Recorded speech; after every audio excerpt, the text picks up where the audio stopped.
that this.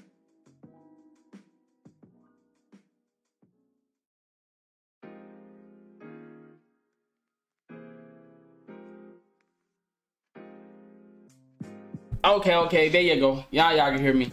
What's good with y'all, man? You know what I'm saying? I don't really get to work my equipment like that anymore, so I be forgetting when I'm muted and stuff. What's good with y'all, man? It's good to see y'all, bro. Good to be back in here hanging out with the gang. Man, going on? DC Chew in the building. D, now that was good, man. We about to get into this,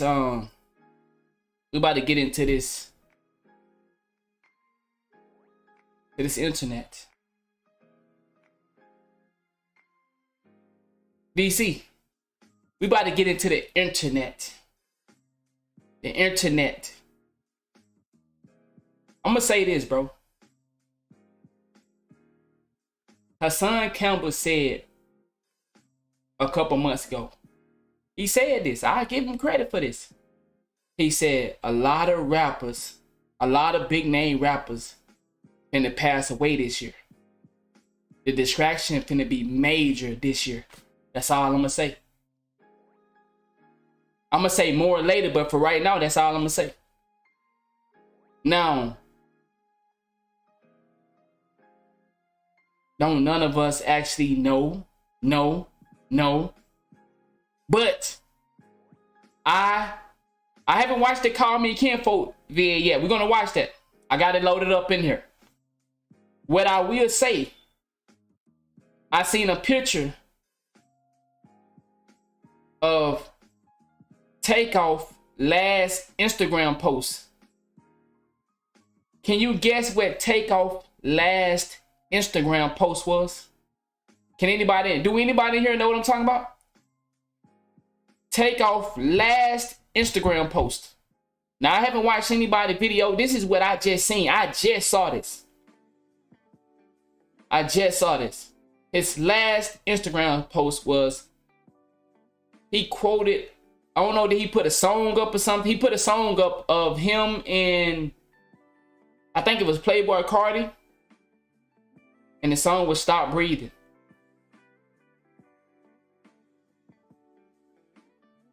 Now, us that know what's going on, he said, he took down, he said, broke it down in 5 hours. Shit, man.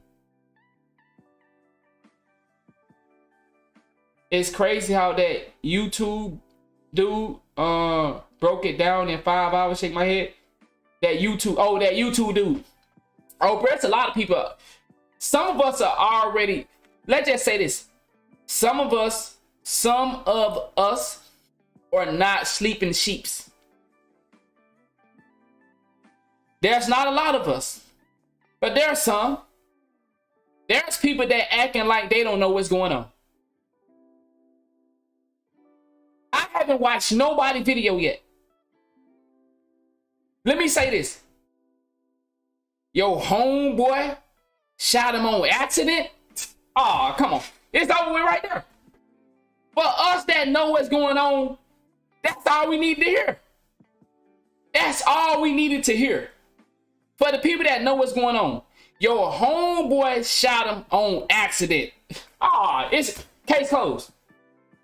That's a hit. Case closed. That's a hit. Your homeboy shot him on accident. For us that know what's going on, we done. We don't need to see nothing else. Get that case is over with. But you're gonna have a lot of people that out there that actually gonna believe that this was an accident. A headshot. 1, 2. Or they said 2 headshots in the next shot or something like that. And then a torso shot over a dice game? Huh? How do people be so clueless to think? How can we be so gullible?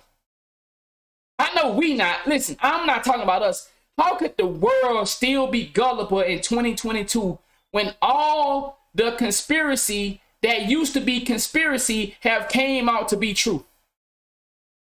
Let's get started with this. How many of us been to a dice game?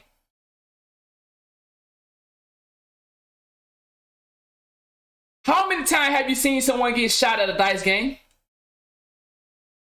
If I had to be honest, I've been to a lot of dice games. Dice game are a part of the hood.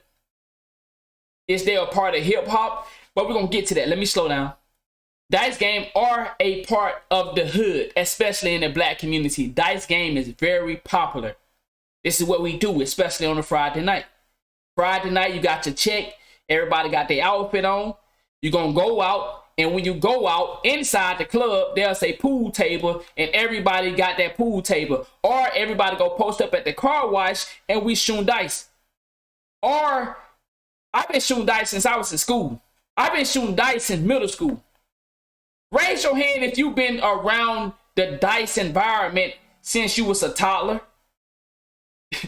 I've been around the dice community since I was a kid. I grew up in dice. I stopped shooting dice when I got grown, but I still was at the places that held the dice. They called Dice House. Oh yeah, we going to the club. Ain't nobody going to the club for to go to the club. Nigga going to the club to get to the dice table. You feel me? You know what I'm saying? Nigga been shooting dice all their life. Bruh, now let's be honest. Let's be honest. At dice game, fights could pop off just like that. I done seen a lot of fights at dice games. And I done seen people get into fights and go outside and shoot in the air. Pow, pow, bitch ass nigga. Hey, hey. Yeah, you know how it go. Am I the only one that done seen that? I done seen shots fired at the dice game, but I haven't seen nobody get killed at a dice game. I done seen a lot of fights at a dice game. Yeah, fighting is normal at a dice game. Especially when you see the crazy thing about this situation though.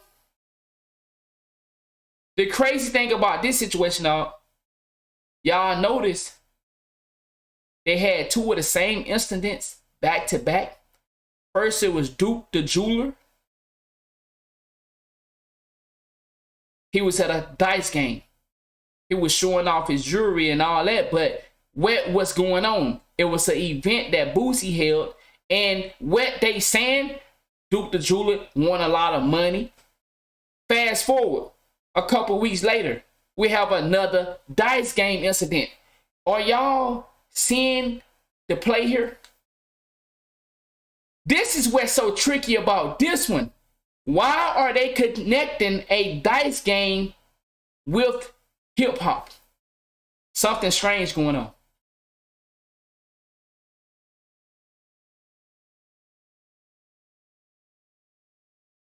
Now, Brody said no point in playing shooting dice at that level. What I would say is, why would a millionaire be at a dice game getting upset over losing a couple $100,000? When did we start seeing top tier celebrities, aka Quavo, upset about losing at a dice game? So therefore they get into an altercation and their man's shoots the wrong person? I haven't watched nobody's video. I'm just going off of common sense. I'm going off of common sense. Common sense. I haven't watched no videos yet. I've been saving all my videos for the podcast. I haven't watched no videos. I'm using straight common sense. A A-list celebrity, Quavo, gets mad over losing a couple of thousands. Hold on. I remember $7,000.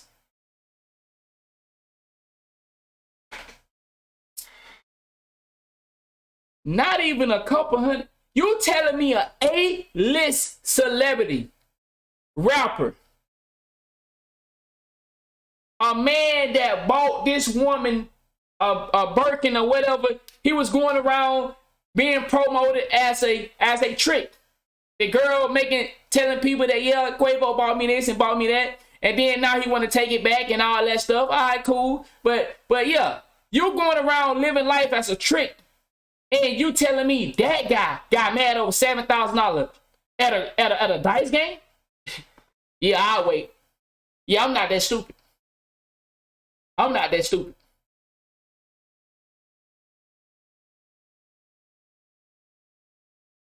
He said arguing over basketball, then the shooting take place. Because see, this is the thing though, King. There are so many narratives right now. And all of the narratives don't lead up to a stray bullet. There are so many narratives, but every narrative is pathetic. Give me one good narrative why a stray bullet, why somebody would get shot twice. No, I think he got shot. What they say, he got shot 3 times. We about to get into it. I think he got shot twice in the head and 1 in the torso. But we're gonna get into it. We're gonna get into all the details and all that anyway. But we're gonna look at a couple of these guys. But what I'm noticing is the funny thing. I gotta say it one more time. How is a dice game being tied into hip hop? What are they trying to do?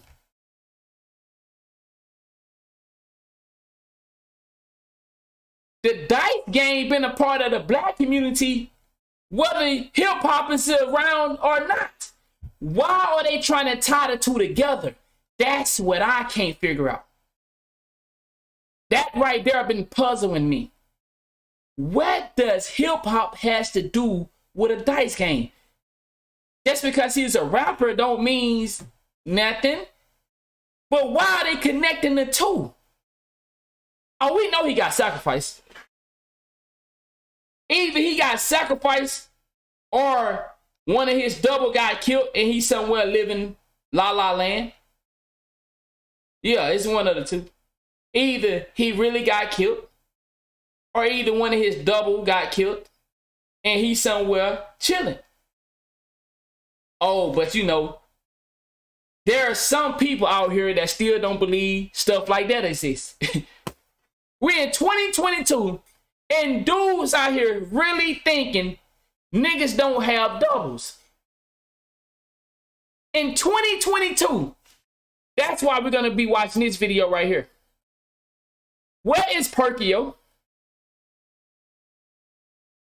Perkio is a pure clone of Dirt. Okay, let me bring it up. I didn't. My bad. Perkio is a straight clone of Young Dirt. Or either he been molded in somebody like I want it's something ain't right. They out here getting these dudes, molding them into being a double. Look at that. Have y'all seen that post of The Rock? The Rock had like 3-4 motherfuckers that look like him. And then let's just say this too. Also, you don't have to find a clone. There's somebody that look like you anyway. Because it's multiple universe. But we ain't gonna get into all that right now. There's somebody out there right now look like you. And he ain't a clone. He just y'all damn near identical. You feel me? Like, but there also are clones and doubles. I mean, but we know that's true. You know, I don't know if you're still living behind a wall where you think shit like that don't exist. So, back to the Takeoff thing. First, Offset separate himself from the Migos. Think about this now. The Migos break up. Offset no longer want to hang with the Migos. Then a narrative come out that I don't even have it set up like that. I'm gonna have to get that set up later, man. I'm gonna have to get that set up later where people can call in. Maybe I'm gonna have that on the next show. So Offset distanced himself from the Migos. Quavo and Takeoff continued to do their thing. It come out later that they split up over Offset fucking Sweetie.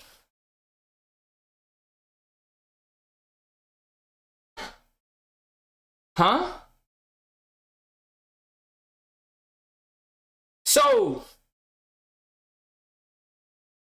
So Cardi B didn't leave Offset, but Offset's fucking one of the bros main girl. I find that to be a bunch of bullshit. Yeah, something ain't right about that. Something ain't right about that. The whole Migo situation, ever since the Takeoff, but nah, it ain't even about groups lasting. It just all fishy. It's all fishy. Something is not right about that. It's not even the fact that they split as a group. It's just the narrative that's going with this. You telling me the Migos split? Offset distancing himself from the group because of they saying that he fucked Sweetie. Then all of a sudden, you know, fast forward, they still doing music together. They had a dice game and a nigga shoots the wrong person twice in the head. So the wrong nigga got shot 3 times. How do the wrong nigga get shot 3 times? Explain that. Explain how do you shoot the wrong person multiple times? Bro, come on, bro. Well, let me say this. Some of y'all ain't never experienced target practice. Some of y'all ain't never went to the gun range. So let me help you out. When you go to the gun range, you have to aim. Now, I'm not saying everybody on the street with a gun know how to aim correctly, but in order to shoot the gun, you have to react. You have to pull the trigger. You have to 1, 2, 3. You know, it ain't, I don't know, maybe he had a switch or whatever. Maybe he had a gun that just automatic, but I doubt it. You know, niggas ain't pulling out no goddamn, I doubt it. I doubt at an event like that, I doubt the nigga had a switch. I'm pretty sure a nigga pulled the trigger and shot. But a stray bullet hit its victim twice in the head and 1 in the torso. So all shots was above the waist. So all shots was above the waist. And it just randomly hit your mans. The Migos just split up. Was it time for somebody to give? Was it time for somebody to go? Was it time? Was it time for somebody to go? They split up as a group. And all of a sudden, a nigga gets shot at a dice game. And it's your man's shooting his man. Was it time? That's all I'm asking. I think it was time. Yeah. So, we're going to watch the Call Me Kinfolk video. But before we watch that, we're going to listen to some of these hip-hop medias speak on the situation. As J-Bo, I think it was time. Once again, y'all got to understand. I'm going to repeat this. Hassan Campbell said, there will be a lot of rappers dying. It started with Young Dolph. We've been getting A-list celebrities passing away. Either A-list or B-list rappers been passing away. Back to back to back to back to back to back to back, non-stop. Who has the biggest influence in the world? Rappers. Rappers have more influence than politicians. Y'all do know that, right? Dury said they took the topic off the Jewish people. That's deep. Boy, okay. I see we got some people in here that using their brain. You got to understand. When you have things that are going on that's major in the world and it start to get a notoriety, what always happen? You get a major shift. You get a major shift. You remember when at the Falcons Super Bowl,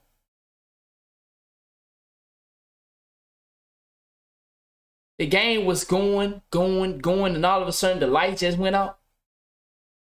And then they came out and they could not even play. Like they were playing like first graders, like they never played football before.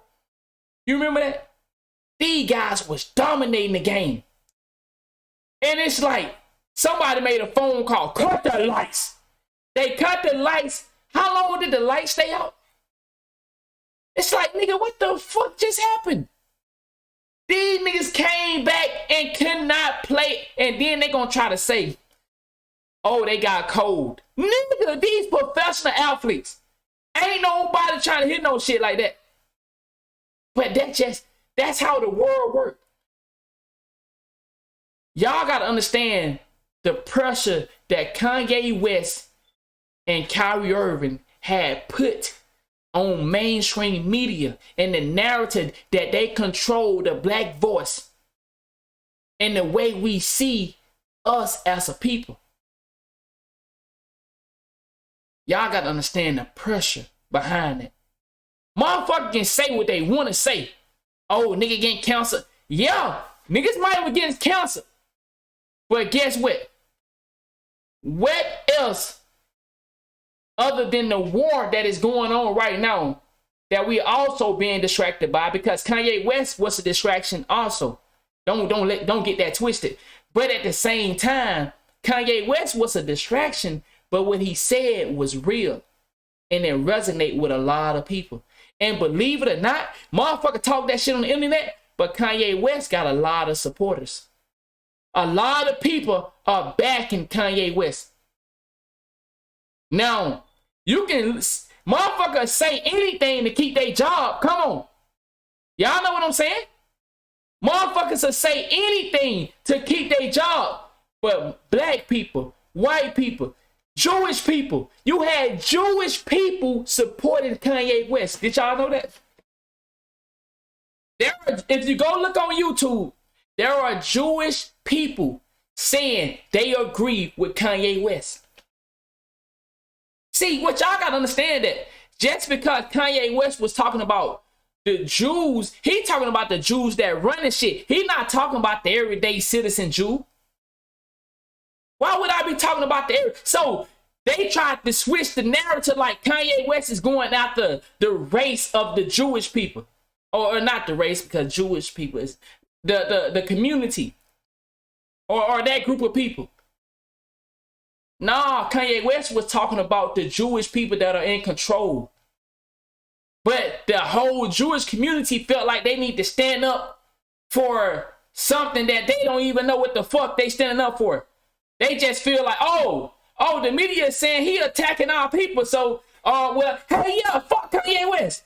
He created a race war and anti-Semitic. Kanye West ain't talking about you. The fuck is you on? Nigga, you go to school, nigga, like you just a regular person. But that's the power of the media. So they got regular civilians. See, this how the trick goes. They got regular civilians to pile up and stand behind the Jewish people that actually run this shit. So therefore, it created a whole group of people to play on emotions. And when you play on emotion, what do you involve? You involve everyone now.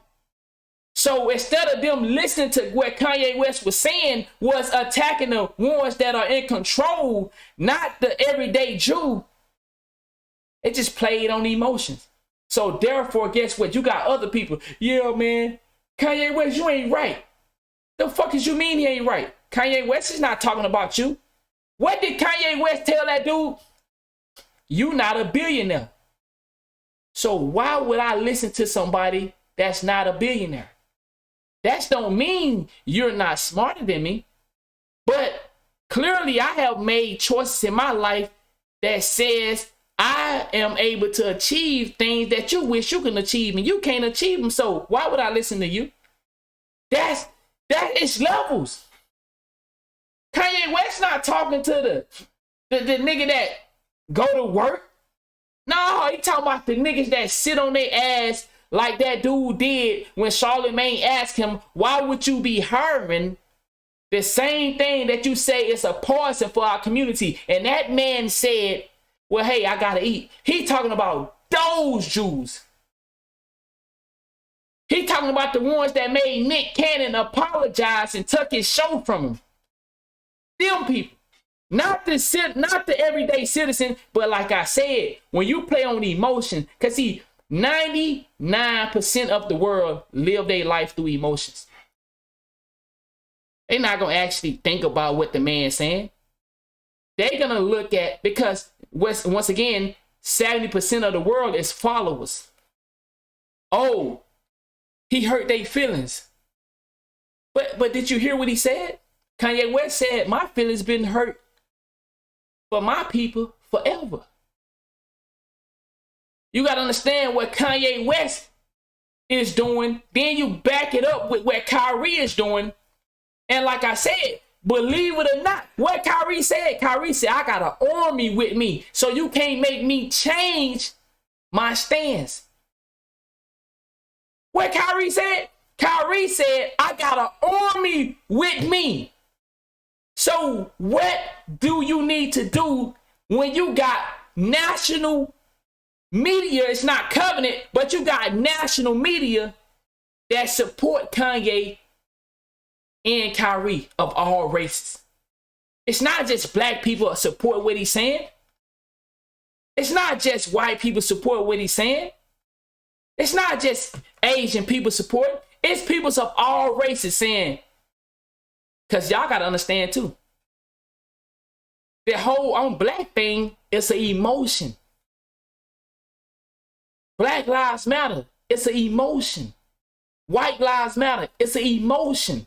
Why do you have an issue with White Lives Matter shirt, but you okay with Black Lives Matter shirts? It's an emotion.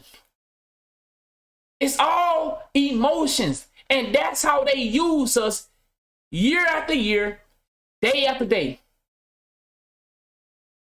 I don't understand how you think it's okay to continue to talk about slavery every year and not understand the emotion that it creates.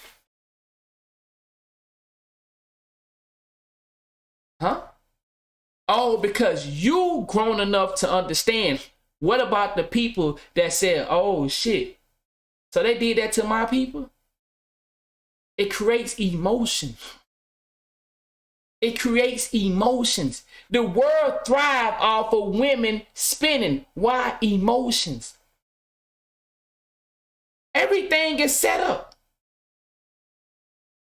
But you have to understand what's going on around you and why certain deaths happen. Why certain things happen in our world to keep us from looking within. If I keep you living off emotions, how could you take the time to actually listen to what's going on around you if all you is living off are emotions?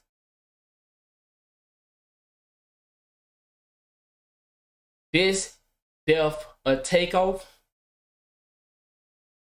just wiped the board clean. The Kanye West were yesterday.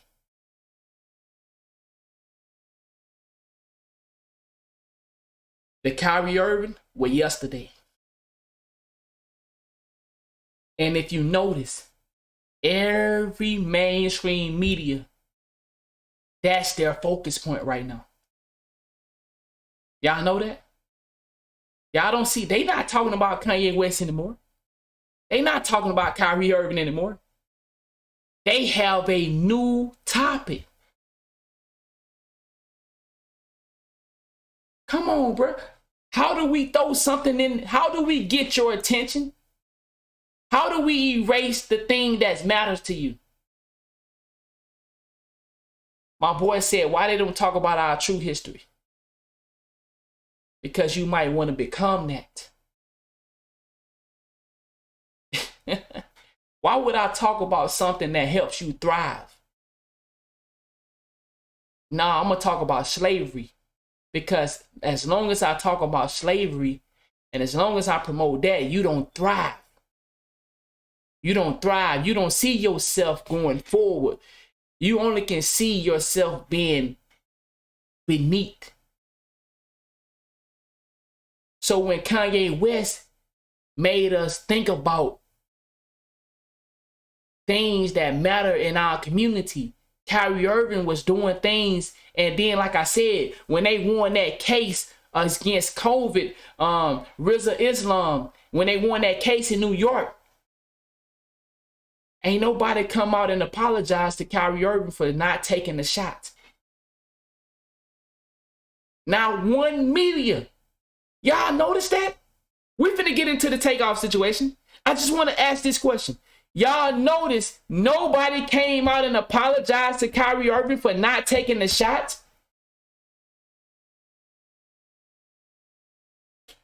Kanye West said Bill Clinton, the Clintons tried to get Kim, got to tell somebody else that is high up to promote the vaccination. Kanye West said that.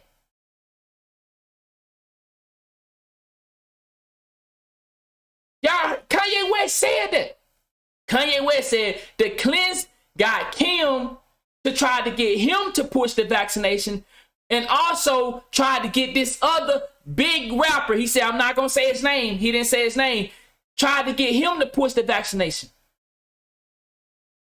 But Islam, they won a case in New York where natural immunity from within, it goes back to that within. See, when you find everything within, when you learn to be happy from within, when you learn to live life from within, when you learn to be you and not what you see.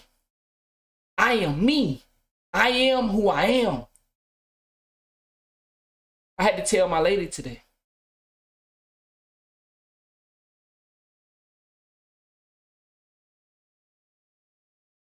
The reason I do the things I do is because it's who I am. I can't change. I can evolve, but I can't change. I am who I am. And that's the thing about the world that we live in. We're going to get to this. I know I'm going off to another place, but I'm trying to get you to understand.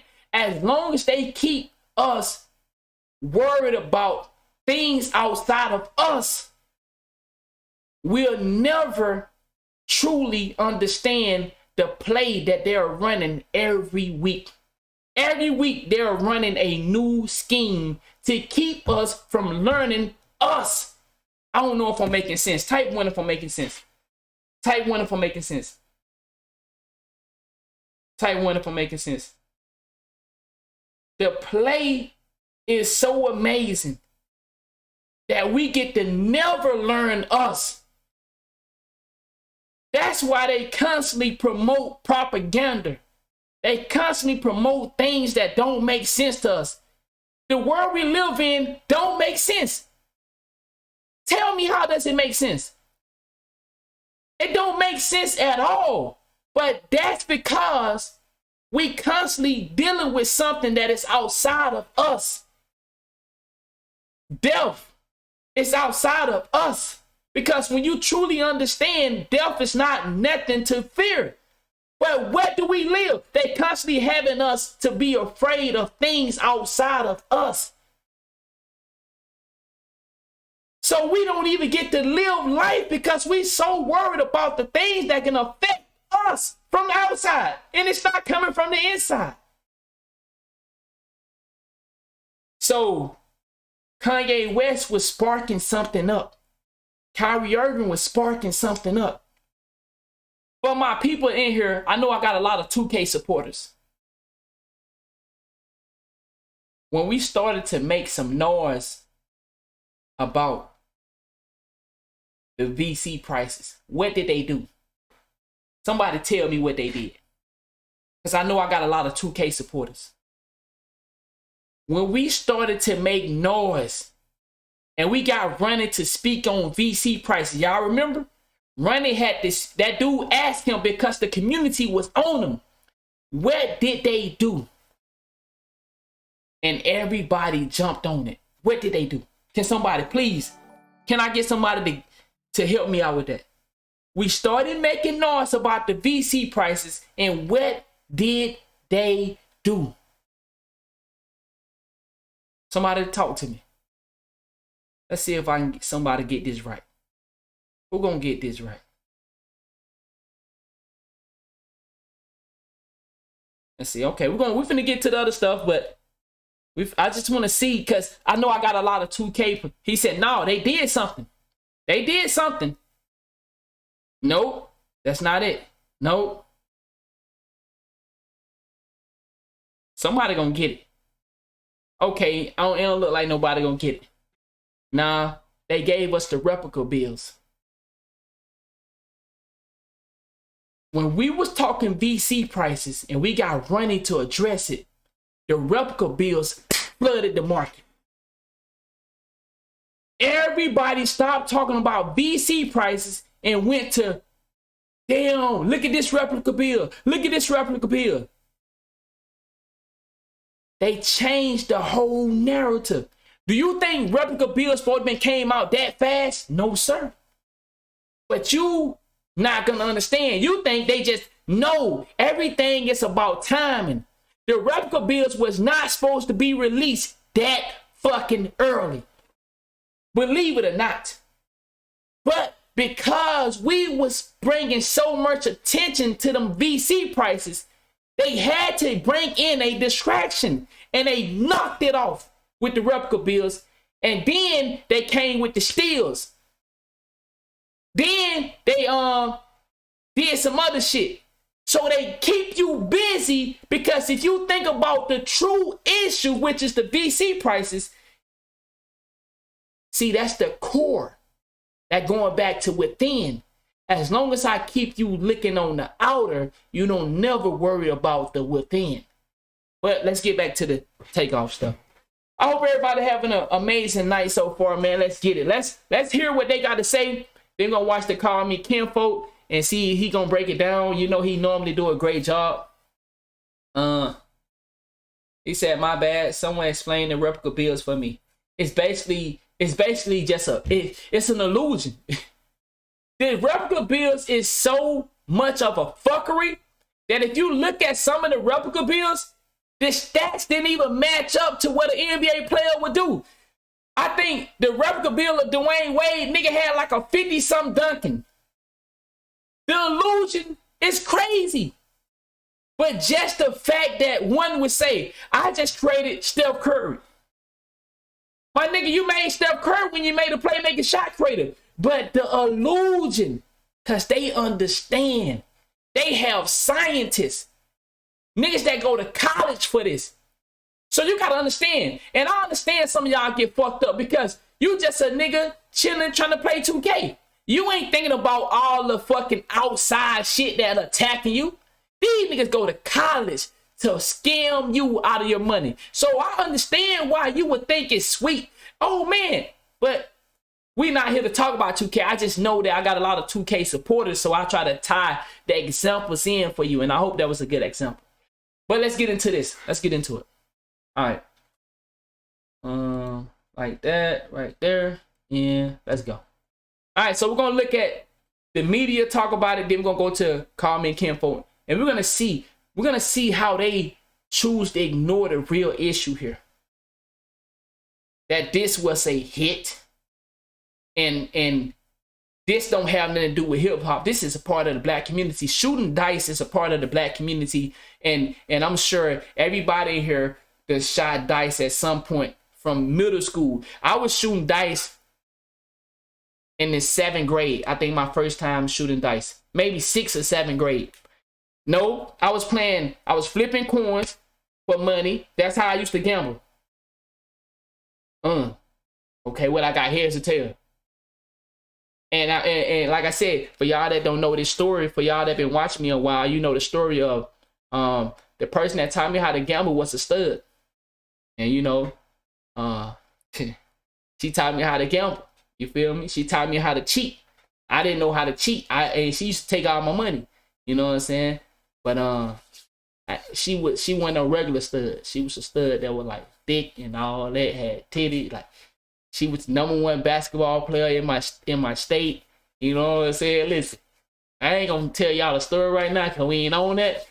But I'm revving. She wasn't a regular stud. Like I know you niggas probably be like, yo, listen, bro, if you know the story, you know the story. If you don't know the story, I'm gonna have to tell y'all one day, but not right now. But listen, she taught me how to cheat. We used to, you know what I'm saying? I've been gambling all my life in school, so niggas knew how to play. We used to play pin it to the line. Have y'all ever played that? We used to gamble like that. We used to flip coins and we shot dice.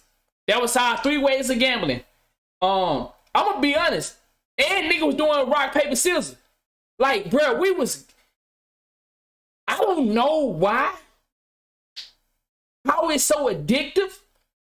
Nigga used to lose his money, go home, ask his daddy for some more. Nigga didn't worry about buying no lunch. Nigga going to school to gamble. The rush for gambling is insane. Type 1 if you ever got caught up in school with just gambling. Like you fuck everything. Fuck girls. Fuck the homies. Fuck work. Man, I need to win $5 a day. I need to win $20 a day. I need to win $30, $40, $50 a day. Shit, nigga, man, all them goddamn dollar bills in your pocket. Nigga used to be feeling lit. Nigga used to be at school gambling all day. Nigga, every 5, Mr. Lipkin, is that you flipping that coin back? See, sir, could you go out in the hall? Man, I used to stay getting in trouble flipping them coins and pinning to the line.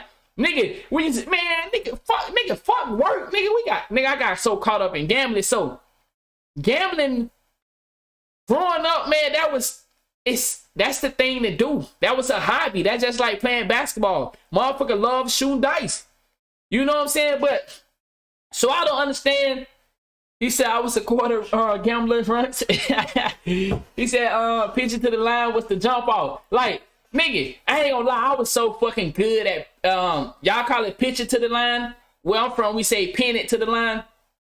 Nigga, I was so fucking good at, That's that you got your hand on that quarter and you doing that right there. You trying to gauge that motherfucker. Nigga, I was so fucking good at that game right there, bro. God damn. Nigga, I'm talking about, we used to slide a quarter, but we played for big money. And $2, you know, $5. Where I'm from, nigga, $2, $5 was, nigga, you playing for that money, nigga. Then we started getting to high school, motherfuckers started playing for $20, you know, $10, $5. Like, but, nigga, I think it was 5th, 6th grade. No, 6th, 7th grade, nigga, we used to slide them quarters for that $2. Then, nigga, might go play Blade. Man, bro, anything we can gamble on, we was gambling on this. Nigga was gambling on Blade, nigga. Rip it. Nigga, I used to love Blade. Ain't gonna. But fuck it. Let's get back into the story. Remember CeeLo? Yes, I remember CeeLo. But so let's hear some of these celebrity takes on this, man. Let's hear their take on it. I can't believe that we're in a passive-aggressive act era.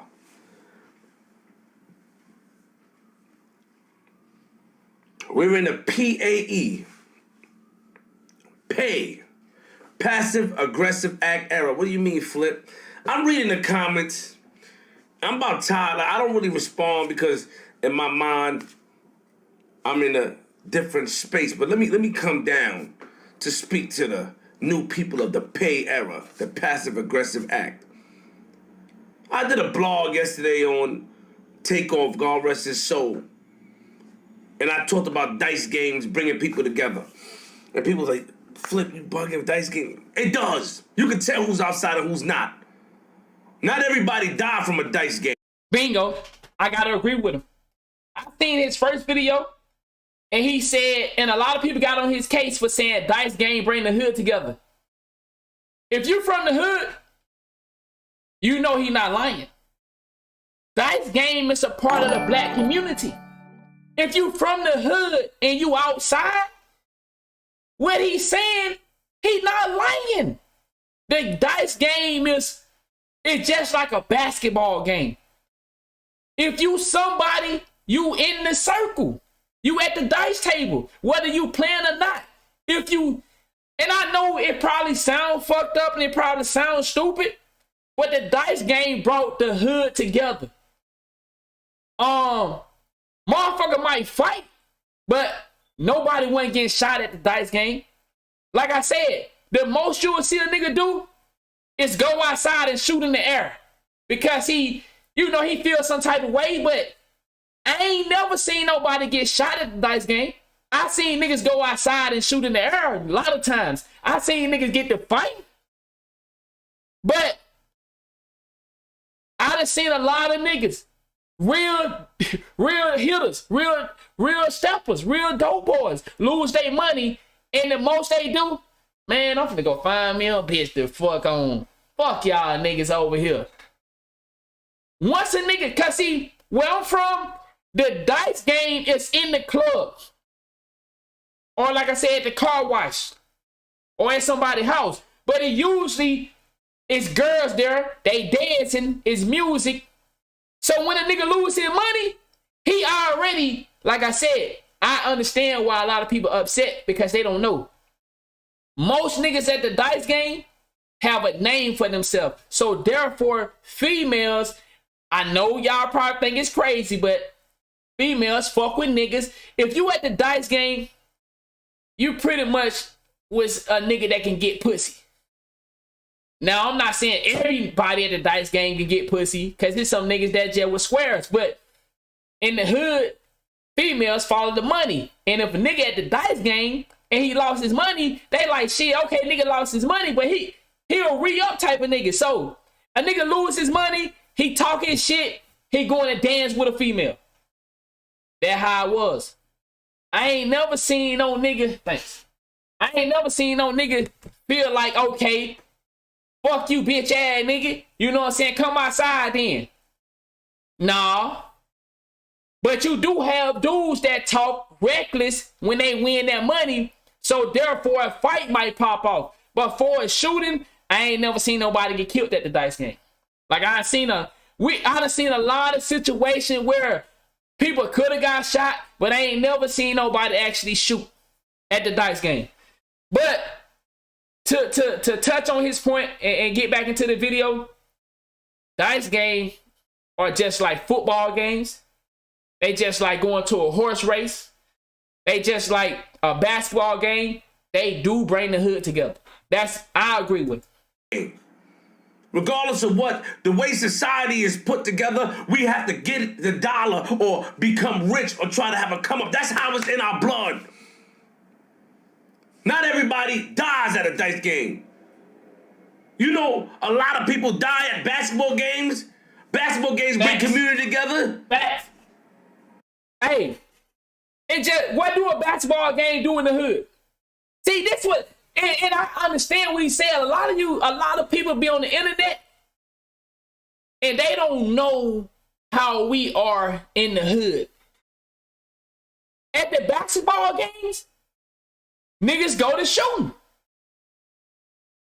Dice game ain't no different from hood basketball games. If you from the hood, if you know the environment, Oh, it can pop off at a basketball game. Oh boy, a basketball game in the hood is worse than a dice game. Type 1 if you know what I'm talking about. I'm not saying it's right, but I'm telling you how it is for people that live in the hood. Basketball games are worse than a dice game.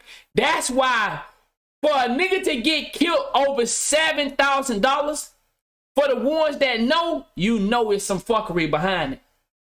Yeah, because nah, a nigga died a basketball game for a dice game. But I'm not saying shit can't happen. I'm just telling you, we know the play that's going on in Hollywood when it comes to that Takeoff situation. You can't stop what's ordained. You can't stop what is bound to happen, but you could try to prevent it. So when I was saying that, I was trying to relate to the people that's outside and letting them know that you don't want to get locked up. You don't want them to arrest you or give you big fines for if they catch you taking dice or playing dice. I know they take these things away or take the dice away. Even but see, this the whole thing though. This where's so tricky. We're talking about A-list celebrity getting mad over $7,000. How authentic do you think that story is? You can believe what you want to believe, but you telling me niggas that lose 100,000 but can go make a phone call or run to the car, get another 100,000. You telling me niggas getting killed over 7,000 and it's a stray bullet? Not one stray bullet to the head, but 2 stray bullets to the head? That's a hit. That's a hit.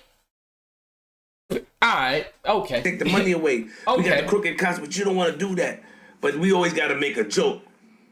Passive aggressive error. Pay act. That's what you dudes are. Let me talk behind the screen and because I'm not really outside and express myself. This is why you co-sign people that would talk about your children, your mother, your father, what they gonna do.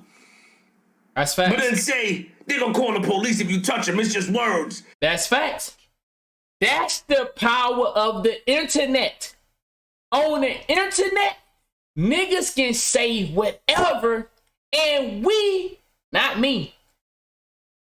This is why I have an issue with the whole 2K community. I make sure everybody that I'm associated with know that it's all jokes, it's fun and games. But it's these niggas on here that be talking like, bruh, the shit you saying and ain't no laughter coming behind it. You just saying that? And niggas on the internet thinking you like, what? Man, some of these niggas will get really hurt, bruh. But because of the internet, people co-sign that shit. Just like the GTA community openly playing with straight niggas, talking about baby and boo and like, have y'all seen that Aiden Rose shit when he come in on NLE Chopper picture? Now, I didn't know what's going on. I went to see the picture. Okay, I'm a nigga from the hood. I already know what that play is. Okay, NLE is fucking off with the bitches. That's not a picture for niggas. But I understand he a public figure. But just the fact that a nigga of status, Aiden Rowe is a celebrity, right? A nigga gonna come in and talk about, oh, that thing big. What? Man, you'll get your motherfucking self hurt, bro. But the internet make it cool, y'all. Like, people, oh man, Aiden's so funny. So funny. Oh, shit. Nigga get hurt by that. Do you know how crazy it is in the hood? But let me say this. In the black community, I'm not trying to disrespect nobody. A nigga that's not gay don't want to be associated with no gay shit. And if people suspect he on some gay shit and it's you that making the allegation to make, niggas will hurt you. And I ain't talking like, I'm talking about GTA style. Hurt you. So the shit that Aiden did, that's how I know, like, the internet allows y'all to get away with shit that in real life get you really hurt, bro. Bruh, don't play. People thinking I'm like that and woo this and man, no, boy. Nah, dog. So it's just a lot of shit that goes on the internet that in real life get a person life in prison. Like, for real. Because we learned that as a kid, words, sticks and stones, but that's not how it works on Earth. Right. Bingo. Earth don't work like that. It never did. Earth don't work like that. Sticks and stones may break, but no. Not sticks and stones may break nothing. You's a sucker. You were part of the pay era. Clown. How did you grow up? Huh?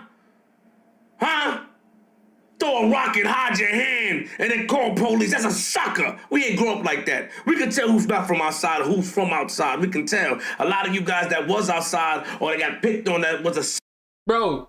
Okay, I don't want to keep Instagram and internet and YouTube to saying. Express how you really are because you hide behind the screen. Yes, we got to control ourselves. Yes, we shouldn't fight. Yes, it's just words, but that's not how society works. That's not how it works. We We should not let these words affect us, but I'm telling you, if you say the wrong thing in the present, the internet makes you think it's okay. And then for some people, you think, okay, if I go out there and do what I did on the internet, there have been a lot of issues behind it.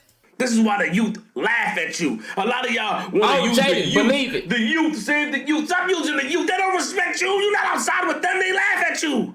The big homies are 16, 17 years old. They laugh at you. The youth don't respect you. You can tell. Instead of teaching the youth that there's an action or a reaction for every action, you teaching them how to talk and say something crazy and nothing gonna happen. We're gonna call police. They don't respect that. You're not in tune with them. They can't relate to you. They will never relate to you. They will never agree with the Pay Act. Yeah, we see 6ix9ine and other guys do things and stuff like that. You always talk about the youth. You not teaching the youth while telling somebody the SMD, while telling somebody something like that. You's a clown. I spit on you. What they be saying on the internet? What did 2K keep? What them young niggas be saying? Suck my dick. What? Bruh, you know you can't say that in real life? Nigga be on the internet, suck my dick, bitch. Did this nigga just say that out loud? Yo, no, dog. No, you a clown. Like I said, we should not fight because of that, and we should let those words bounce off of us, but that's not how society works. You tell the wrong nigga to suck your dick, those are harsh words, bruh. Suck my dick to a man? Alright. You can't talk crazy and say that you gonna respect it and listen. Stop using the youth as an scapegoat. Use a clown. It's a Ponzi scheme. You're using the youth to talk about something so they can pay attention and think about you word the youth so you can go on the show. He cares about the community. That's a Ponzi scheme. Because all you're doing is using the idea of a youth, or using the idea youth, the word youth, to push an agenda. So you can say what you want and not be ridiculed. So you can say pedophilic or crazy words and not be maimed or disrespected. Yo, this real. I ain't gonna lie. I'm a fan of Charleston White, but what he's saying is so real. Once again, smart people know how to manipulate using feelings. Politician.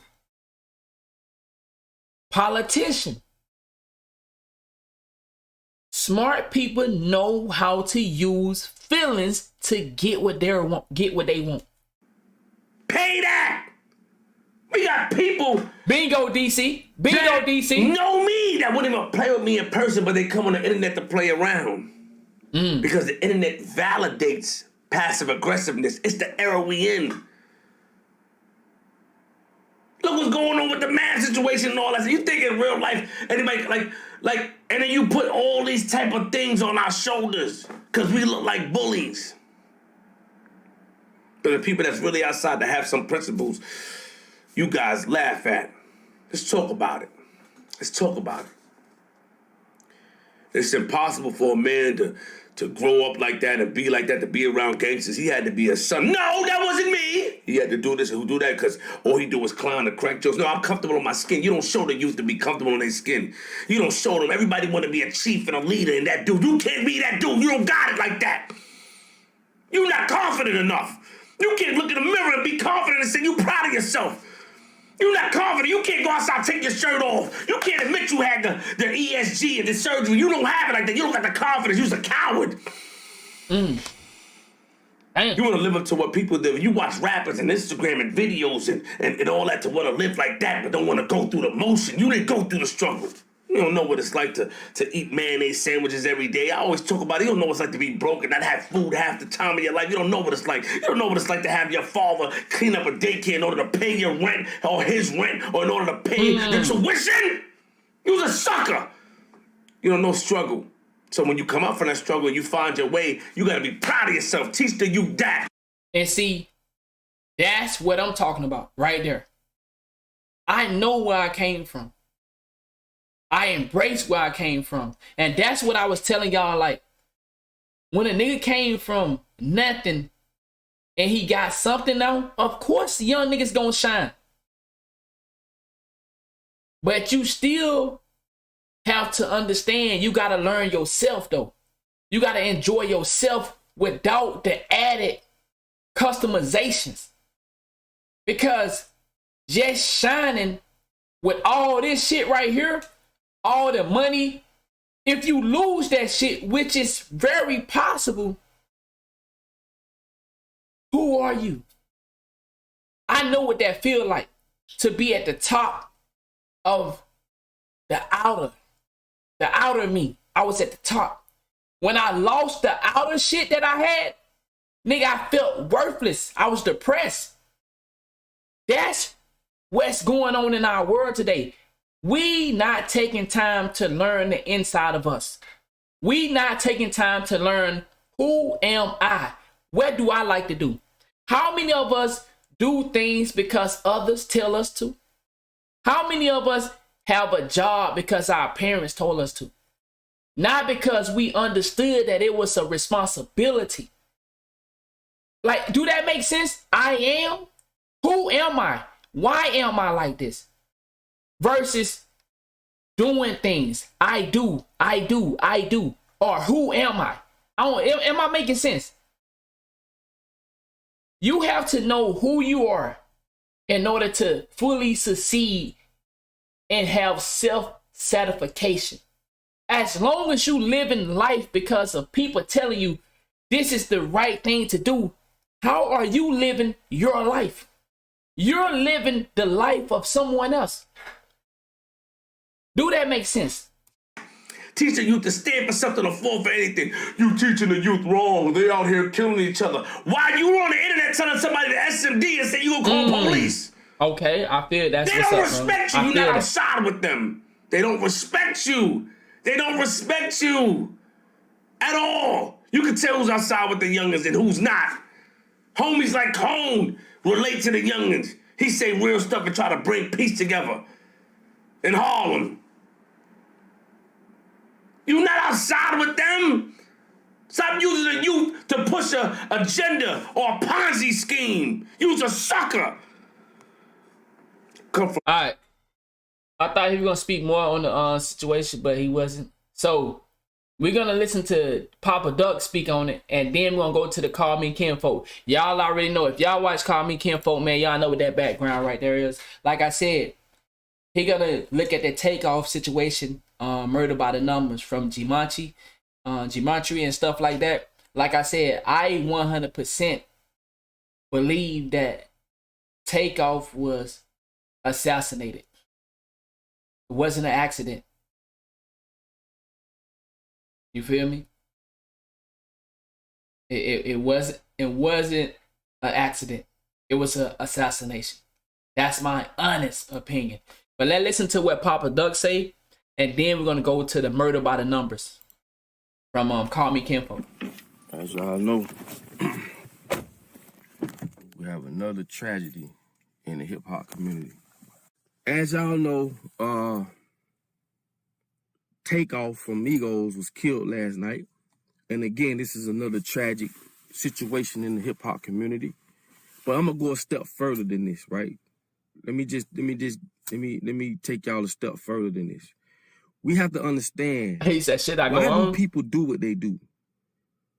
Why do people steal, kill? Why do people clout chase? You have to blame, I would say 100% of the motherfuckers that's running our education, the people that is setting the tone for us as people. And I'm going a step further, and I hope y'all can pay attention and keep up with me. Because people don't just do stuff just to be doing it. We are basically living in a negative environment that is being promoted. And I told y'all, exploitation of black folks in America is a business. Because one, they don't want us to wake up. They don't want us to think, so they try to think for us. So they place these behaviors out there. They promote negative music. We the only ones that rap about killing each other, and they push it. But you Like, and me, it's bigger than just black people. Because check this out. You don't have to be black to understand and see what's going on. Why don't no other race promote the music that we promote?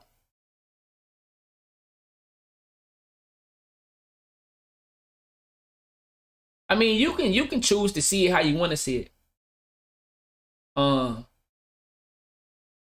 You can say a lot of people make excuses. But answer me this. Why don't no other race promote the negative things that we promote? Do you think it because all of us are we just bad people, Merc? You said it's excuses. There are a lot of people that are lazy in all communities, no matter the race. But when we look at this thing from the media standpoint, when we look at it on a broad scale, why is black people the only ones that promotes the bad of the world? Why?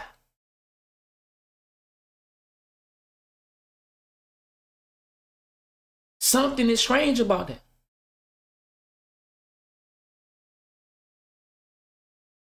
Something is strange about that, bruh. And I understand you can say that, people are making excuses. But how can you make an excuse when you born in a society where you wasn't even given a chance to survive? You had to take it.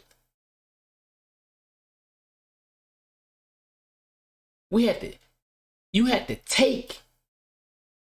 How many of y'all seen real shit? Do you understand what this is? This is the black community right here.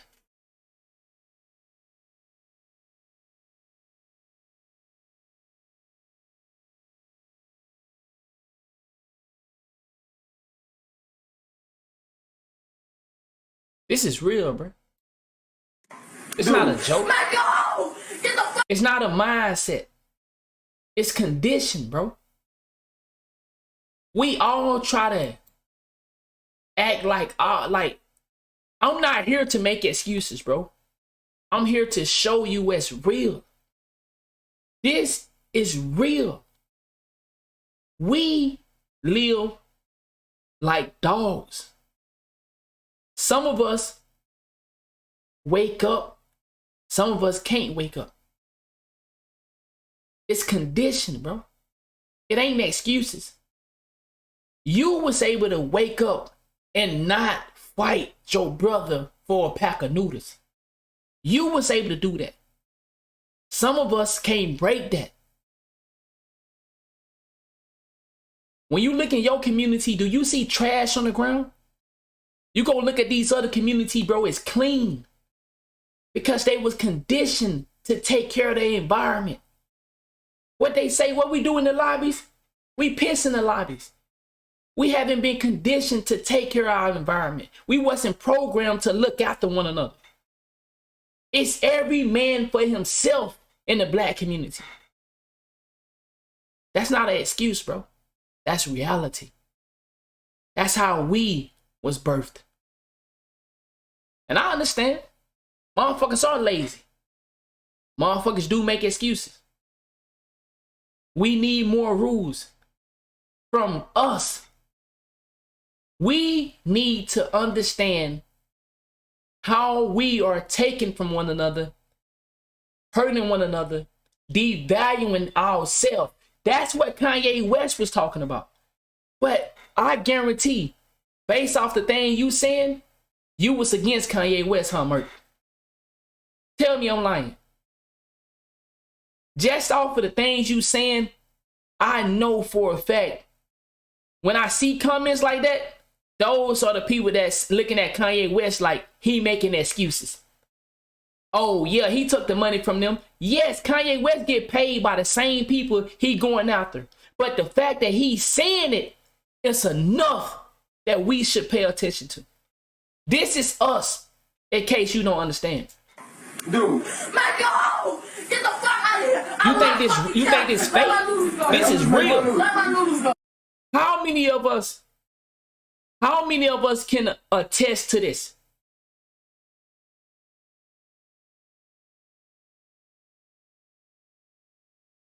How many of us can attest to this? We fight. We fight for scraps. And we talking about noodles. Like I said, some of y'all was able to break the cycle because your parents put you in a position to break the cycle. But some of us can't break the cycle. This is real. This is us. Hey, I'm just making my noodles. I don't know who noodles they are. The mother or the adult filming it. The young man saying them his noodles. The big brother saying them my noodles. This is real. This is us. We fight for scraps, bro. I experienced this. I done did it. But there are people out here that ain't never had to experience this. There are people out here ain't never had to experience stealing their best friend's socks because he didn't have any. I did that.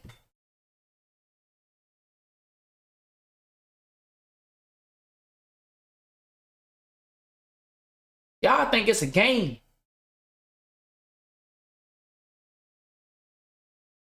Why are niggas looking up to killers though? Don't be silly. Why are niggas looking up to killers? Where are the heroes? Who control the media? See, this is what I'm talking about.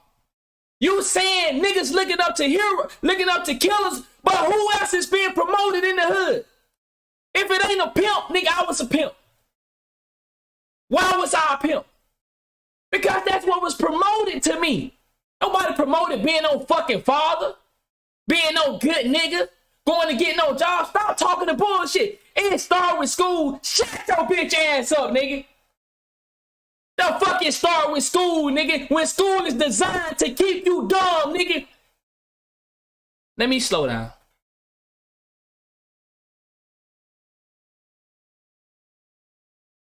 Why would niggas think jail is cool when everybody we know going in and coming out, going back and go?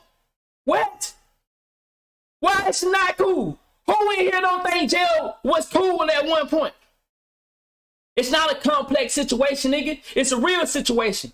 It's a situation that you gotta understand that some of us was able to break out of it and some of us can't.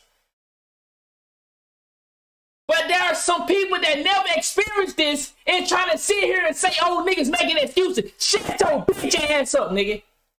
If you ain't never had the experience find your brother for no noodles, shut your bitch ass up, nigga. Cause you don't know, nigga. You was raised in a different environment. If you ain't never had to wear your best friend clothes, shut your bitch ass up, nigga, because your life was different. You made it out. If you ain't never had to steal your nigga toothpaste, shut your bitch ass up, nigga, because you don't know. If you ain't never had to borrow and ask your homie, man, hey, you think your mama, you know, send your dad him and give me some money too? Shut your bitch ass up. Because you niggas be talking, but you ain't experienced the life that the ones who was unfortunate and their parents wasn't able to put them in. It ain't no motherfucking excuse, nigga. It's what you was living in. The fuck is you talking about? It ain't no excuse. It's the condition that nigga was in. And why was they in no condition? Because that's what the society or the construct they was in provided for them. Why do niggas sell drugs and do the things they do? If the unemployment say, hey, we ain't hiring, nigga. So what the nigga gonna do? He's still gonna try to provide for his family. And in that essence of trying to provide for his family, he gonna destroy somebody else. He gonna sell drugs to his community. He don't got no car to get across town to sell drugs to nobody else. He gonna kill in his community. He gonna steal in his community. So don't be, it ain't no excuse, man. It's real. But guess what? This how you know it ain't no excuse. Because if you go down the block, there's 5 water fountains. But over here is 1. And we fighting for that motherfucker. How many of y'all ever, in my school, oh, niggas see the water fountain free and we run into it. Nigga, that's condition. Do you understand? When I go, where I went to school at, we looking, oh, man, nigga, I'm finna go. Nigga, we run into the water fountain. We fight for scraps where I'm from. So, it ain't no excuse. This is real. You want to see the passion, my nigga? You want to see the boastfulness for the big brother and the little brother? The big brother know the little brother can't take it, so he gonna eat his noodles, nigga. And the person that was carding don't understand because they was conditioned to sit there and think this shit is a joke, but this is real pain, nigga. This is not an excuse. This is real. I'm not showing you a fake video. I'm just giving you an example. We're gonna move on from that. I'm just trying to let you know though.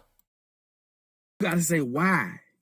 Because if you walked up in them labels and you talking about liberating your people and all that, the motherfuckers ain't put a dime behind that. So understand the people that is setting the tone for us on why we think the way we think. Remember the Indians, they tried to, but they couldn't because the Indians didn't understand the words that they was using. So they couldn't tell them and try to trick them at that time.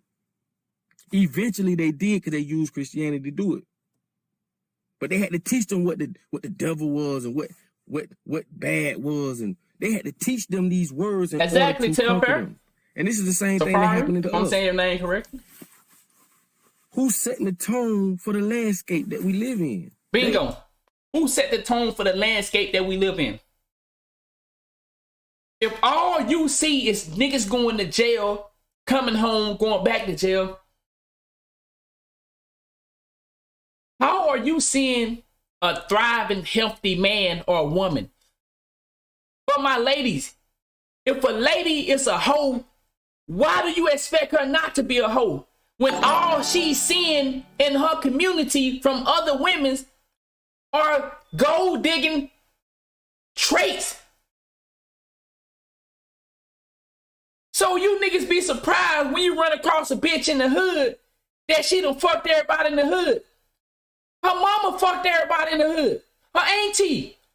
For my lady, you surprised that nigga got 5 kids, 6, 7 kids. That's what niggas doing in the hood. So if the structure was fucked up from the start, how you expect to see something that expect? Oh, okay. Sport dad told me, you playing 2K every day, knowing something is wrong, but expecting something different. You know what that called? Insanity.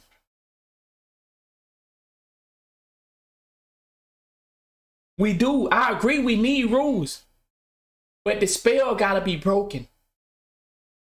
And we haven't figured out how to break the spell. Why? Because we don't control the media.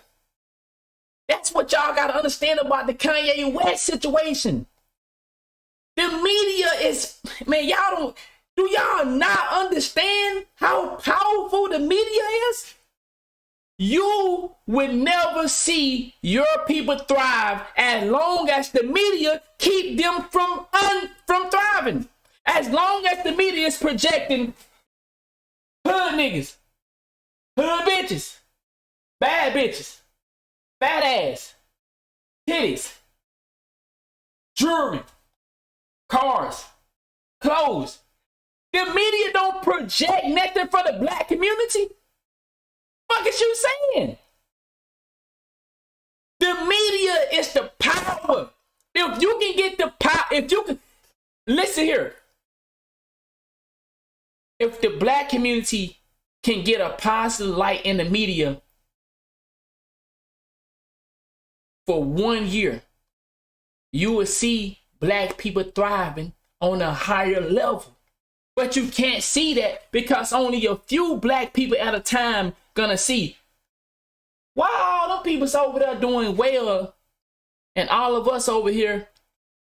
How many of us black in the chat knew about credit when you was young?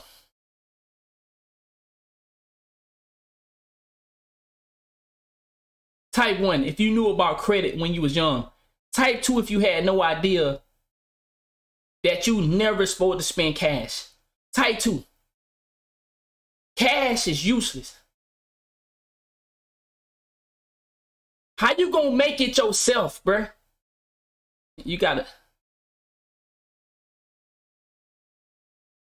Nigga said my mom had, nigga, hey, all of us had bills in our name. But what I'm saying is, guess what? I got some homeboys that are not black. I'm not gonna say what race they is, cause I don't want y'all to. Cause see, I don't agree with a race division because I know that's a game. I know that's a game. I got some homeboys. They had an 800 score, nigga, when it was time to go to college. When it was time for them to go to college, they went to college, nigga, with an 800 score.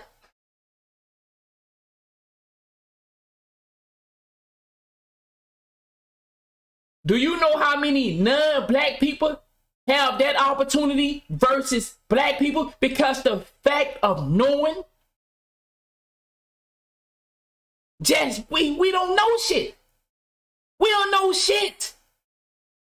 We don't know shit, bruh. So 1, 2, or 3 of y'all might know it, and this how cold the game is. Tell me if I'm lying right here. The black people that do know it, are they giving out the information?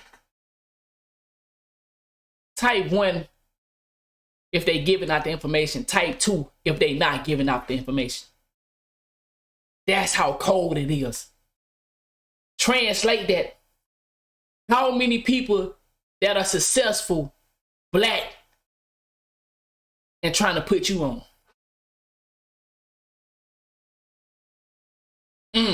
Think about that. I got some friends that are not black. I just talked to 2 days ago. Every time he get paid, he send $400 back home. How many of y'all sending $400 back home? It's not an excuse, bro. That's how we were structured. We don't think about family, bro. We don't think about groups, working together, living together. That's not, we think about, nigga, I'm 18, I'm gonna get my own place. Well, how you gonna get your own place? You ain't got no shit. I'll figure it out. Come on, bro. This shit ain't. And this is why black folks, y'all need to wake the fuck up. Y'all need to start acting like y'all don't see what's going on. Because every time you do that. Shout out to Joe in the chat. He said, I'm not black. Was trying to tell the homies to build that credit score when we was 18. Man, shout out to you. I appreciate you saying that. And once again, I'm not making excuses for the black community. I'm just saying, though, there's a lot of people that are black and don't have any knowledge. You know how many YouTube videos are out here to tell us how to build our credit? You think niggas in the hood know about these videos?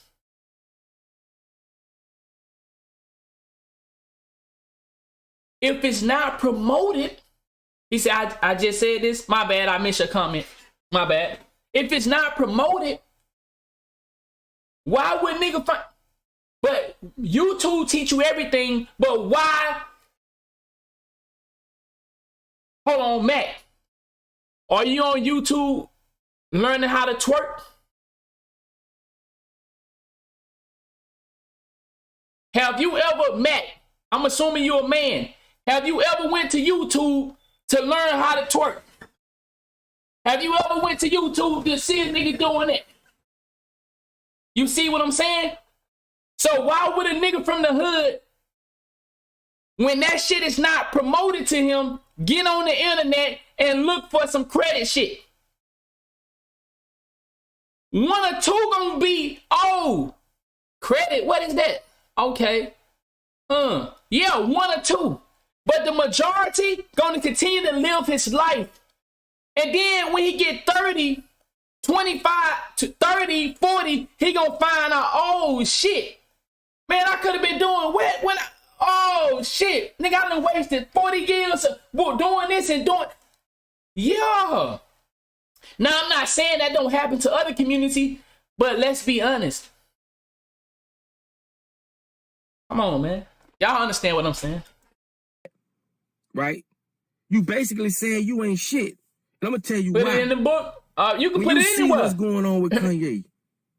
That's why the Kanye West shit is so important. That's why I take it so serious. Kanye West said a lot of things, and hood niggas, or not even hood niggas, poor people from the black community support Kanye West. Don't poor people buy Yeezy? Don't poor people is in every fashion, in every avenue of fashion, but we poor. The black community is in every fashion. So what I'm saying is the shit that Kanye West was saying is so powerful. It turned a lot of niggas that ain't searching for knowledge like that. Hold on. What the fuck is he talking about? Oh shit. Oh, it made a lot of niggas think. Where Kyrie said, a lot of niggas support Kyrie. Kyrie said he got an army with him. Come on, bruh. Kyrie said, I'm not worried about nothing. I got an army with me. Use that as a reference to see that there's a group of people out there that don't care about you, that would exploit you, make millions off of you, and place themselves above you. And as soon as somebody like Ye step out and speak on this, bingo, we tearing down the messenger. See? We had a nigga like Kanye West spoke on some real shit, and the dumb niggas, this what it is. I know what it is. It's not the dumb niggas. The black people that, this who is against Kanye West in the black community. The ones that made it out. That's what it is. Do it make sense to y'all? Can't no dummy be against Kanye West.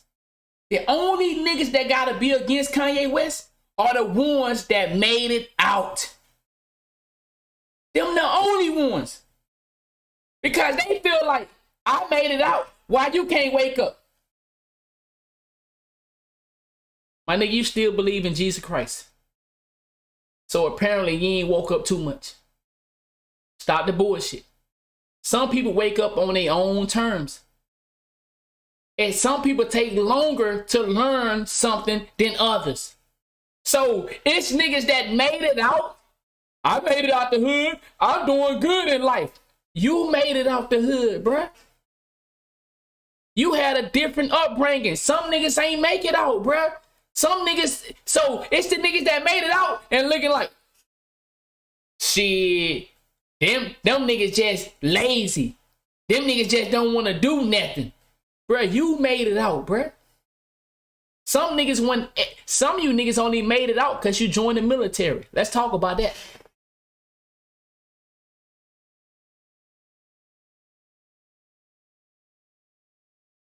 Some of you niggas only made it out because you joined the military. Some niggas weren't even eligible to join the military to get his chance to make it out. So what he had to do? Go back to selling crack? All right, man. Let me move forward. Let's move forward. Cause it's just amazing how niggas they make it out and then they just they act like because they made it out, everything is all good now. Come on, bro. The military saved a lot of niggas. For real, for real. The military saved a lot of niggas, dog. Because if it wasn't for the military, some of you niggas wouldn't be where you at today. So shout out to the military. Even though I don't fully agree with it, but I understand the military saved a lot of you niggas because you would be dead or in jail right now. Or you'll be a broke nigga that was selling dope and have bad credit. The military was cleaning up nigga credit and everything. Some of you niggas got good credit because you joined the military because they wiped your shit soon as you joined up. Like, come on, bro. All right, but let's move forward. So we're finna get into this murder by the number man called me Kinfolk. Let's see what he got to say on this you know what I'm saying? We actually finna be on the subject. Actually finna be on the subject because I just been showing you other videos leading up to this. So we finna actually be on the subject of the Takeoff situation. Let's get into it. I just knew we was gonna wake up to some type of news. I ain't really want to put it out there because I don't really want to speak like shit like that into existence. But I just had a feeling we was gonna wake up to some big news. Knowing that we just came off of Halloween. So now here we are talking about Takeoff. So let's not even waste no time. Let's get right into it, man. Murder by numbers. Fact, DZ. Nah, the first thing, as soon as I seen this, I said, yup, there it go. It took like 2 seconds. When I seen that, I said, yup, there it is. Migos rapper Takeoff shot dead at 28 years old. When Takeoff, the name that he goes by, equals 28 along with kill, as he was killed at the age of 28. Now, if you don't understand what you're looking at, I know this is going to bring a lot of new eyes. So let me take the time now to get y'all up to speed of what I've been talking about on my channel for a minute. Now, this is the work of Gematria, right? Turning letters. His name is Kinfolk. If y'all want to go check him out, he do a lot of Gematria stuff and just some going over famous death and how Hollywood play. I'm new to the Gematria stuff. Me, how I always judge things is based off of the world. You know, I never really been into this stuff right here, but a lot of it do make sense. And like I said, for me, I guess stuff like this aligns with what I believe, you know, because I just know shit is fucked up based off of what I see, but, you know, because my comprehension is high. But it's another thing when you got some shit that can back up, you know, your comprehension. So this is what he be doing. Numbers. When you see these things happen in the industry, as far as celebrity deaths, mass shootings, certain events where there's a big catastrophe, like I just talked about, the South Korea incident, things like that, it's deeper than the surface, right? Like all the rappers tell you, it's deeper than rap, right? So the things that are happening in front of us are happening based on Facts, numerical code, right? And we're going to reveal that today. So let's get right into it. Now, this happened the same way with Offset, another member of the Migos, right? When he got into his serious car crash, when he was 26 years old, just like Offset equals 26. So they both got into life-changing experiences by the same number of their stage name. Takeoff got killed at 28. Takeoff equals 28. Offset got into his car crash at 26 when Offset equals 26.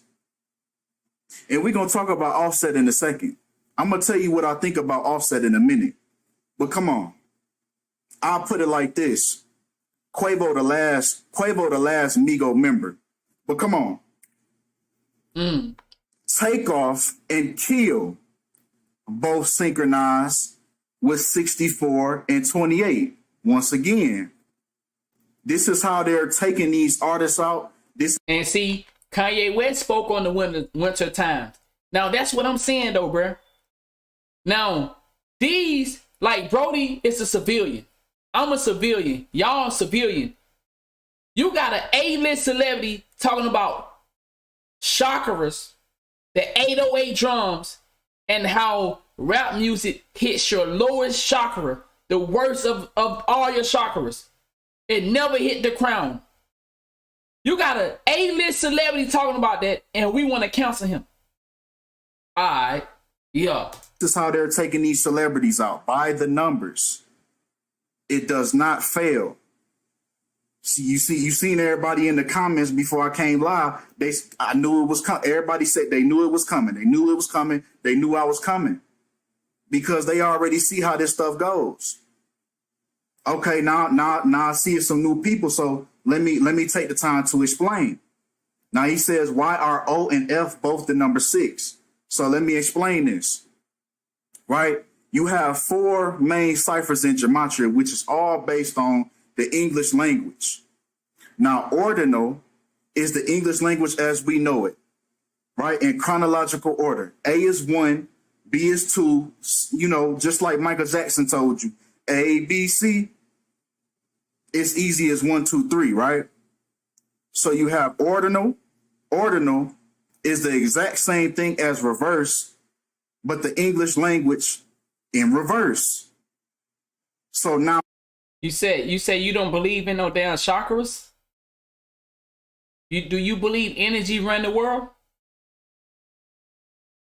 You know the world is full of energy.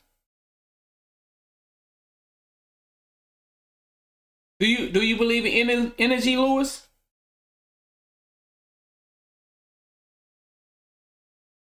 Let me know right quick, Lewis. You say you don't believe in chakras. I'm trying to see, do you believe in energy? He said, "No, I believe in my spiritual connection with God." So what is a spiritual connection? What is that? Is that energy?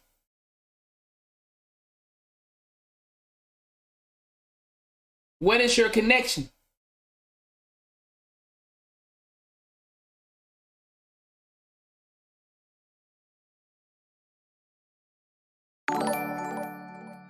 Everything is energy. Life is energy.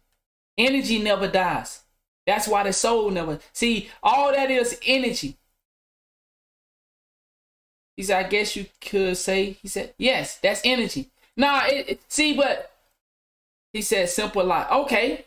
I mean, you can break it up into the simplest form. But it's all energy. Life is energy. Everything around you is connected to energy. Me and you are connected through energy. And this is the thing, because this is how they keep us from living life fully. Because we so worried about the shell and not the energy. We so worried about what will happen. See, I mark this body up. I go to the gym and blow these things up, but it's the energy inside of me. that truly grows and elevate.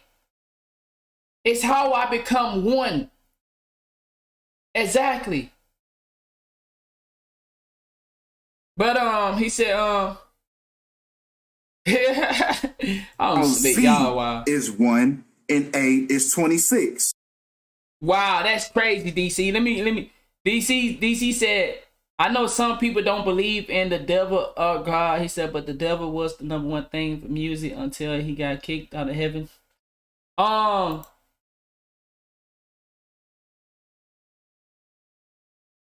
You know, I'm gonna say this.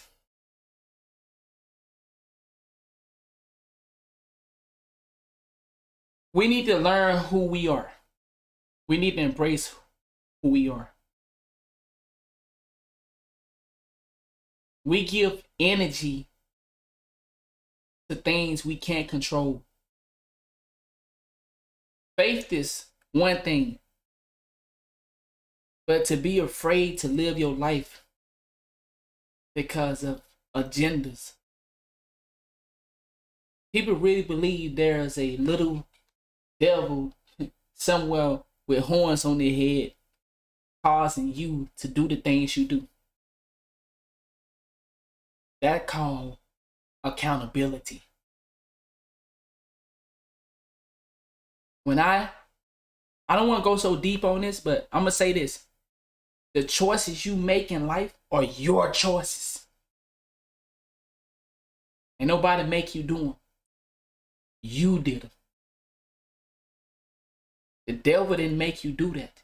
But when you choose to give power, when you choose to give your energy and power to something of that magnitude, you're not living your life. You are not you because you constantly living a life for somebody else. You got a house because you feel like you need to have that house, not because you desire that or that's what you want. You got you the things that we do are for others. We never do it for us. Most of us go to the gym because we know girls gonna appreciate that. But what about you? How the you inside, the you that's in here never gets any treatment or special attention. Most of us live our entire life catering to someone else.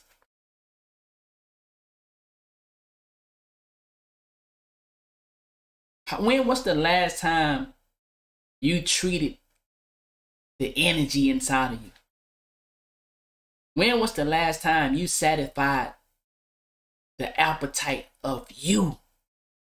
Not the you that the world see.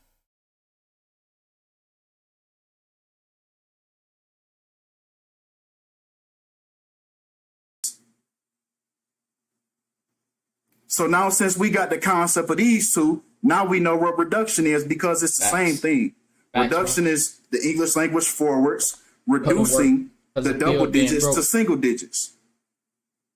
And this is how you get these ciphers. So now, since we all... Wow. They believe in God because of the fear of going to hell. But if it wasn't for hell, they would have no reason to believe in God. They'll let you know you live on somebody else's agenda and not your own. On the same page, and we all... What's good, old man? What's up, Brody? Understand gematria. What you got going on tonight? Now, Takeoff ended up being shot and killed in the city of Houston, right? Houston, Texas equals 46 and 62, just like sacrifice. You have some long ass nails. I ain't gonna lie. Yeah. Yo, them crackhead nails. All the people I seen nails that long, they was sniffing that cork. He said that is not true for most. He said, but I'm not about to have that debate. You know, I'm always ready to go. But just to know that it's true for some What a deception. The only reason you believe in something is because you fear the consequence. Wow. You have some long ass nails. Now, Quavius, other known as Quavo, right? So do you think so you said if you don't believe in God or the devil, you said where you think they at least get their information from? Do you think that the information that you have versus what they have is the same? Yes or no?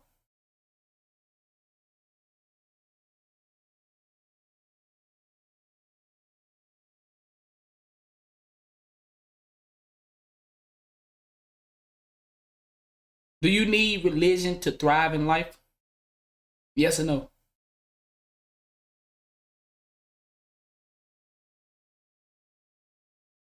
There are people right now that don't believe in what you believe in and they thriving. So is what they doing not true? Think about it.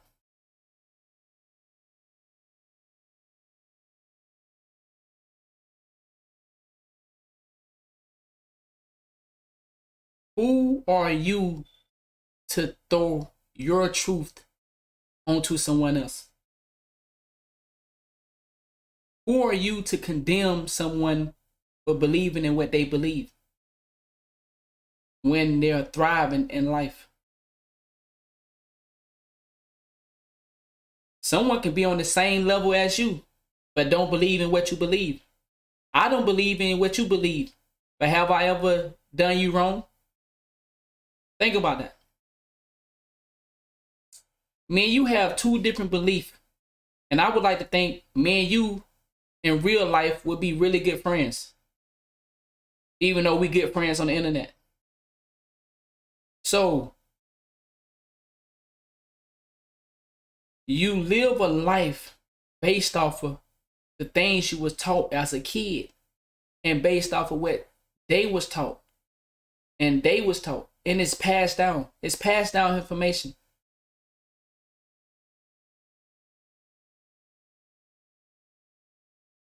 Do the people that never stepped foot in America believe the things that we believe in America? Did you take your knowledge that you have in America and go apply it to a different continent? You can't. You see how that works? Religion is game banging. It's all game banging. Politics is game banging. The red and the blue. See, all that shit is so deep. That shit is deep. Every religion is similar to each other.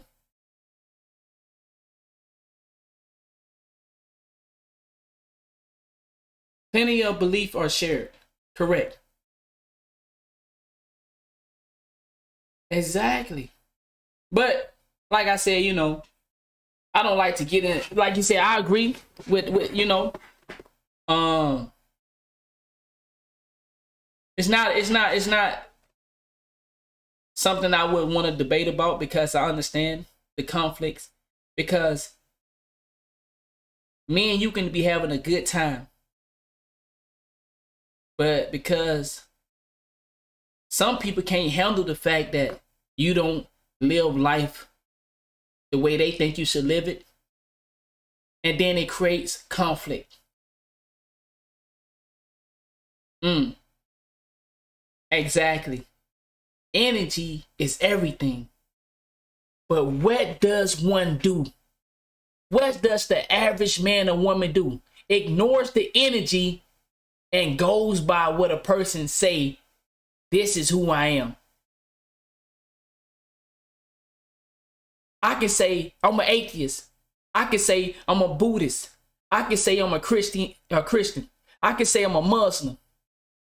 What does that mean if the energy and the attention is pure? But I ain't gonna get into that.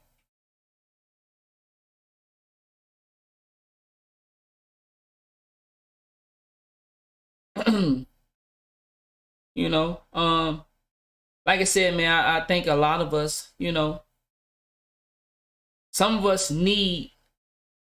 You remember when I just made this statement when I said the military saved a lot of us? Some people have no willpower to live for themselves. So they need something else to lean on. Because they don't have any direction for themselves. So religion and things of the world creates their path of living life. Some people are scared to depend on self. So they need something to fall back on. I'm not saying that's everyone, but majority. Some people would rather depend on the outer than the inner. All right, big dog. You have a good night. Go on. You finna go to poker?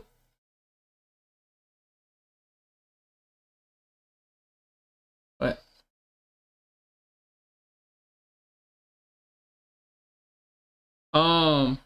What's good, Brody?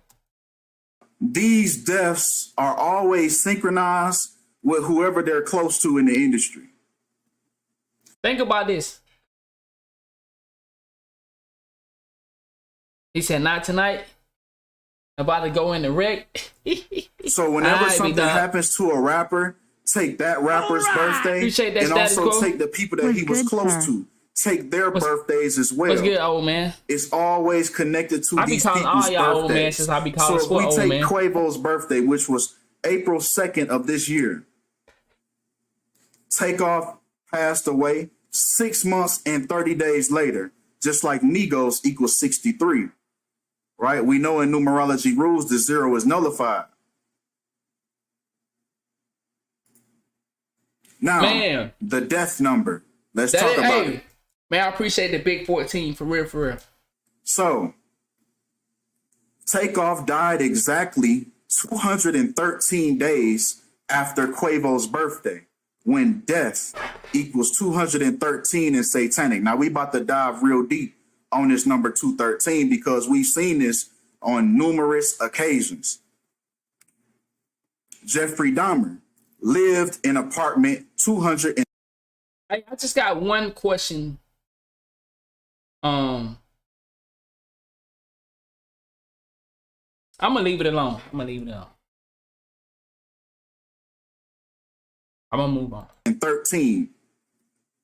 And that's where the majority of his killings took place, inside of this apartment. I ain't gonna lie, Merc. He said, nah, say it.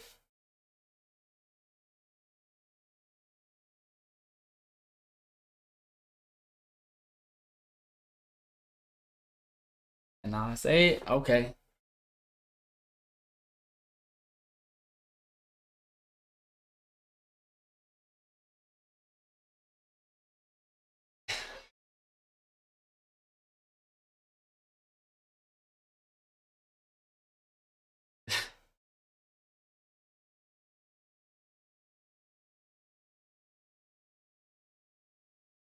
Yo.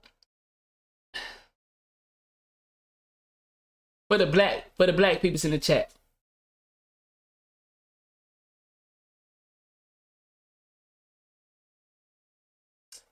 If slavery was real,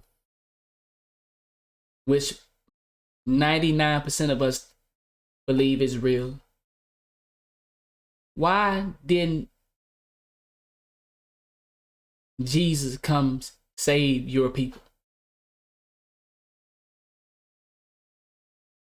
Why did the religion you believe in allow your people to suffer as they did for centuries, decades? Why? Why did your God allow your people to be treated and slaughtered and used as filth beneath everybody. How come your religion allowed that for your people? Now, anybody else, any non-black person choose to believe in Christianity, amazing. But for the black community, how could you uplift something that never came to protect you today or back then? How come every race have a protection and you, the black race, have no protection?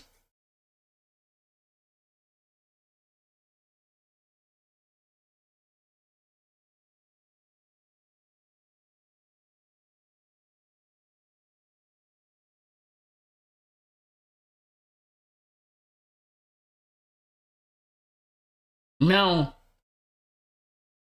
I don't believe slavery exists.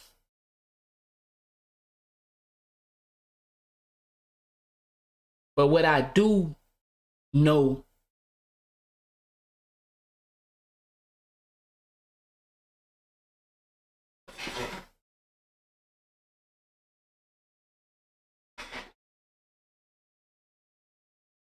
he said, for what?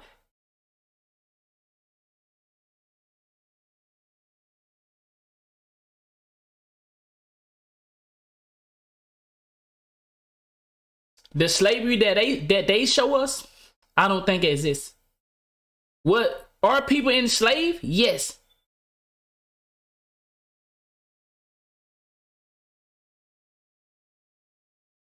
People enslaved, peoples are slaves right now to this day. Slavery is a business. Now, slaves are real, but the slavery of the mind is more powerful than the slavery of a man in chains.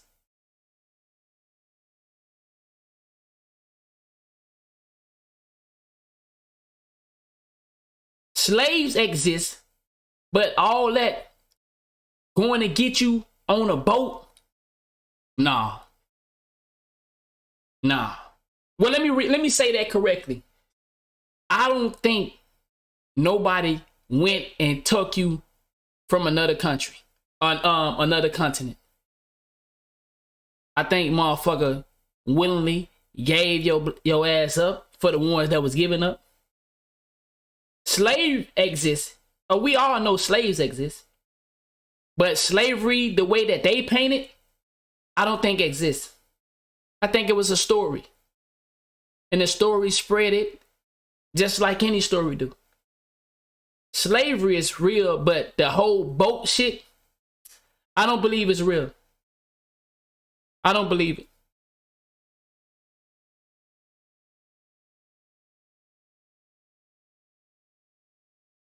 Of course. There are still slaves. In other countries, there are still slaves. There are still people kidnapping kids, taking them to go work for other people. And see, whether you know it or not, there are black people that own black people. But see, you just don't see that in America, though. But there are countries out here that still support slavery. Right.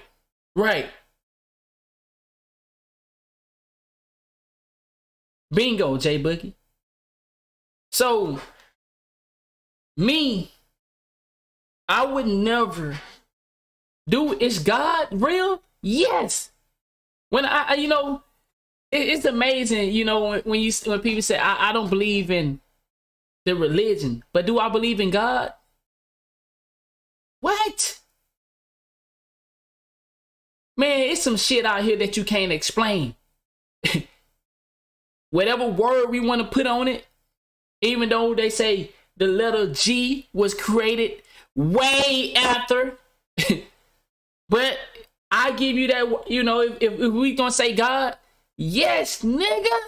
Who don't believe in God? Scientists don't explain some of the shit that goes on in our world. Even scientists trying to figure this shit out. So therefore, there must be a God, but the whole religion, Jesus Christ and all that, come on, bro. Come on, bro. How God had a son, but we don't know who God fucked? Who God fucking? Who God got? Man, come on, bro. I mean, come on, bro. Like, how Jesus gonna be the son? Man, listen, bro. I don't know, bro. Nigga try to convince you that a motherfucker get pregnant by you looking at him. So God, man, listen, I ain't even finna get in, man, bro. I ain't got time for that shit. Like, bro, come on, I ain't, like, bro, who you know that got pregnant? Nigga tried to cover up for somebody fucking that man, bitch. Like, let's just keep it real. Let's just go ahead and be honest. Somebody fucked that dude, woman. Let's just be real. It was hoes in the Bible. They created those stories about hoes and bitches. Homosexual people. Yeah, jealous people. Cain and Abel. Like, come on, bruh. Like, he said God made Jesus from a spirit, not a woman. Yeah. Hey. Listen.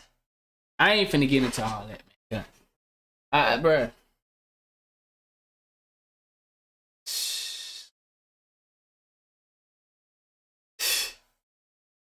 Hey. Alright, well. Okay. And we know that he killed majority people of color, right? When racism also equals 213. Everything that happens on a big scale in big media is happening ritualistically by numbers. Tupac released his last album, Living, quote unquote, on 2/13, and then he proceeded to die exactly 213 days later. Right, so to speak. Coolio, who we talked about earlier this year. Coolio was born on the 213th day of the year. Then he passed away in Los Angeles, where 213 is the area code. So we see that they're utilizing these numbers, and it's the same patterns over and over and over again. 213. Now I'm about to. Like I said, as long as you live in somebody else's truth, you will never live your truth. Religion is somebody else's truth. Being a part of a gang is somebody else's truth. We so busy living other people's lives that you don't even know what you want for yourself. So when you see people do things for them, you get confused because you're like, why is you doing that? Oh, because it make me happy. It make my spirit happy. Like I said, everything about our world keeps us from learning us. Everything. Politics.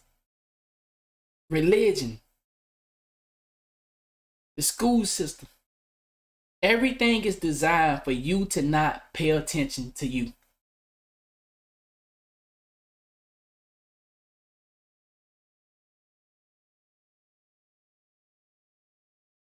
To talk about Offset, because he got into his serious car crash 213 days before his birthday, right? His serious car crash that they told you that he made it out of. But I'm letting. How many times have you heard of pastors fucking these boys? And you still support that system?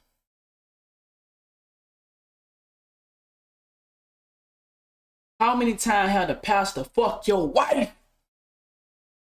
Got the motherfucker in the... What? So that let me know right there the system is fraudulent.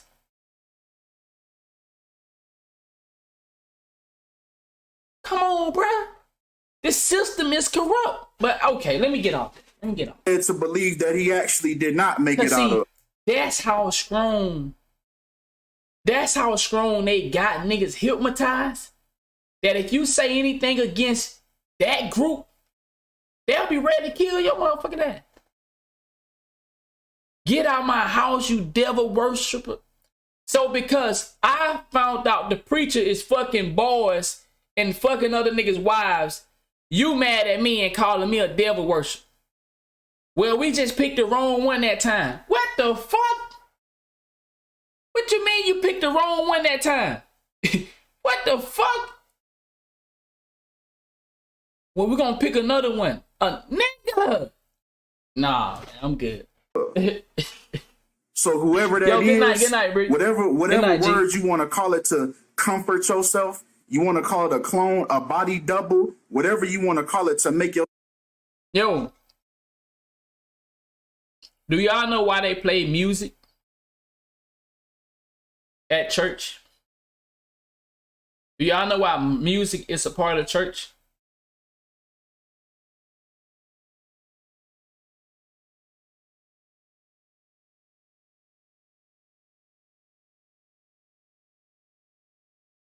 Do you know the purpose of music?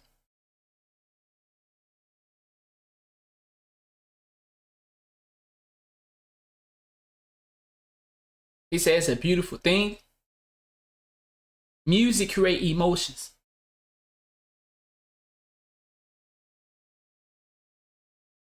You understand that? Music creates emotions. Hypnosis. Come on, bruh. It's 2022 and we still believing in the bullshit? Why do you think it's a spell, bruh? You still believing in the spells? It just amazed me, man. Hypnosis is real, though. When you see some people get up there and they body being taken control of, it creates emotion, so therefore it plays an effect on the audience. It's amazing. It's definitely amazing. But the spells come with it as well, though. Spells come with it as well, though. Music is just not music. Music has spells.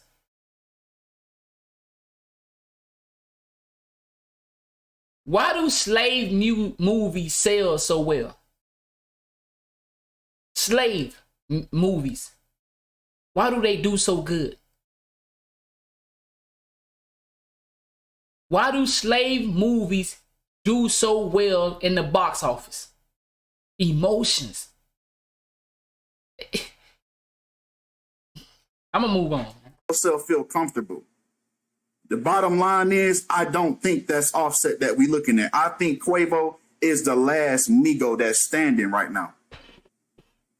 Because if we dive deeper on this, he even showed this car crash. He said there ain't no spell in church unless it's satanic, young blood. There ain't no spells in church. Wow. I got you. In the music video, Red no Room, problems. which we know Red Room is linked to murder. Now, just like Tupac, When he released his last album on 2/13, Offset also dropped this song, Red Room, on 2/13, which we know that's the death number. And you can see him showing the same car that he got into that accident with. And if we look at Red Room and we look at the length of the song, right? Everything they do is purposely. This song, and just look at this eerie room that he's sitting in, this red room, this ritualistic room that he's sitting in this music video. And the length of this song is 4 minutes and 44 seconds, just like Killing, Rapper, and Lucifer. So I'm led to... I'm going to say this, and I'm going to leave it alone. You know why some people, it's so easily to convince them of certain things? Because it goes back to, who would you be if you ignore all the things that the world tell you to pay attention to? Who would you be? Like, if you chose the things you wanted to do, you didn't choose what you're doing. You didn't choose that. I chose what I'm doing.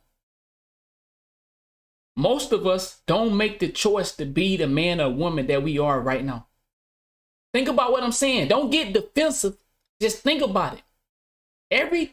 Since you was born, everything you're doing is because of what somebody said. I left a job making 6 figures because I wanted to talk to kids. I chose it. Everybody in my family think I'm crazy for that.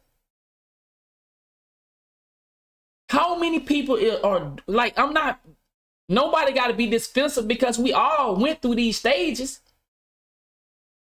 I done worked at the grocery stores. I done did everything because I was trying to live up to what people said I had to do.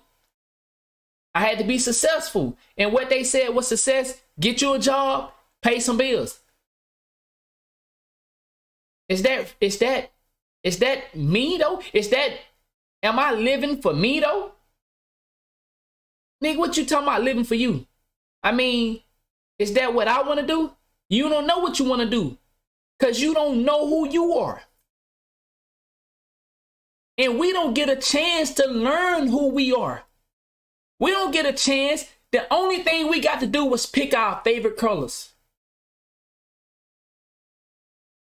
And they gave us the colors to pick from. We didn't get to create our own colors. Am I making sense? Am I making sense? Yes, it was a tough call, D Naughty, because I was scared of what the world would say about me for leaving a job like that. Because I lived it on principles of what the world say we should do. The world define who we are. We don't get to define who we are. Not all of us. Some of us have to break that and say, okay, who am I? Who am I? We don't get to decide who we are. From the time we was born, instruction was given to us.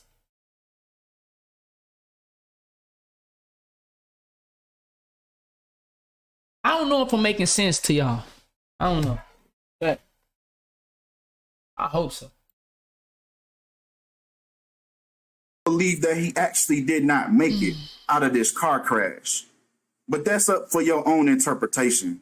That's just what I believe by what I see. But come on, let's continue. Let's get back to Takeoff. Now, Migos and Ritual have the same synchronicity with the number 27. Right? Now, we know that number 27 is big with the 27 Club. So a lot of rituals revolve around the number 27. It takes the moon 27 days to orbit around the earth. It also takes Saturn, which is linked to Satan. What's good, Snack? The planet of time and karma. No, I ain't on 2K right now. It takes the planet Saturn around 27 years to go back to the same spot Exactly. that it was in Facts. when you were born. That's why a lot of celebrities end up dying at the age of 27 after they sell their soul. Karma has come back around. So this number 27, right? Now it's very interesting that the Migos song, the song that they dropped right before Takeoff died, they dropped this on Halloween. Now the song is called Messy. Now Messy also equals 27. Now look at the number synchronicities. They always synchronize it perfectly, don't they? The music video is 3 minutes and 33 seconds long, just like the music video to Red Room was 4 minutes and 44 seconds long. Everything these people do is by the numbers. And even when you turn on the music video, I'm not going to turn it on due to copyright, but it looks as if Takeoff is placed in the music video when it first starts off. It seems as if he's placed in a dead position. Right? Obviously, in the music video, he's sleeping. Quavo wakes up first. He taps Takeoff. Quavo wakes up first. He taps Takeoff. Hey, bro, wake up. But it's just a weird vibe knowing that he's going now and then watching his music video. So did they foreshadow this to come already? But more with the song Messy, right? Because remember, this came out on Halloween. Takeoff died Halloween night, early morning, right? November 1st. Right? Now, if we break down the date numerology of November 1st, 2022, we get 54 and 18, just like Messy. And then when the song starts, Quavo says to Takeoff, man, I just had a dream, man. It was a messy situation. Just like how we woke up to this messy situation. That's fire. Right? We woke up and heard the news of Takeoff's passing. Now, once again, always take their birthdays. Facts, Jay Boogie. Thanks. I know my mouth getting dry. Damn. Shit. Let me If we take their birthdays. Right? April 2nd, 1991. This was the day that Quavo was born. Now, if we take his lifespan to the day that Takeoff died, we get a span of 378 months, just like Migos equals 378 in English Sumerian. Now, English Sumerian is simply the English language multiplied by 6. So each letter here, right, is multiplied by the number 6. Yo, Jay Hittem said he think in the video it was some people shooting dice. Brody right here named Call Me Kinfolk. That's his YouTube right there, y'all. Y'all go check him out, man. Yo, can anybody confirm in that Messy video they was shooting dice? He said, do the celebrities really be doing sacrifices? Merc, the world is bigger. He said he was playing dice. Hold on, DC. DC, so you saying it's confirmed like in this Messy video they was shooting dice? Nah, bro. Nah, dog. Don't say that. Don't say that. And this is how you get this cipher right here. They're like, what?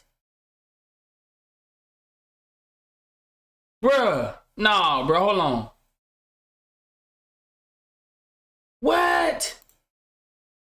No way, bruh. No, dog. Hold the fuck on, bruh.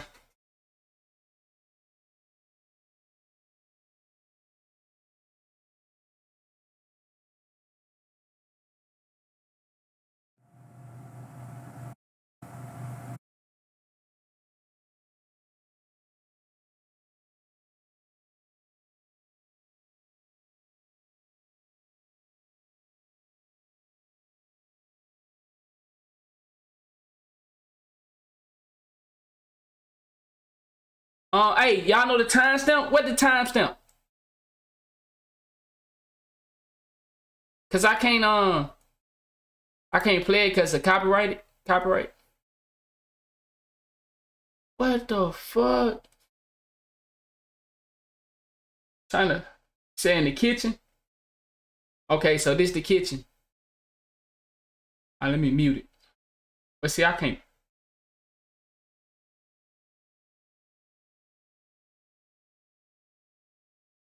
Yeah, I was trying to find a timestamp.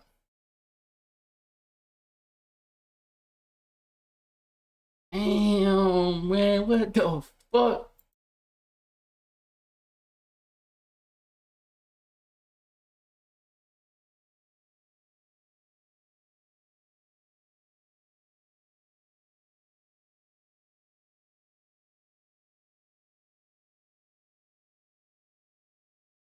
And this shit trending #1 too. Yeah. Okay, he said 109. Uh-oh, nigga the fault the goddamn timestamp.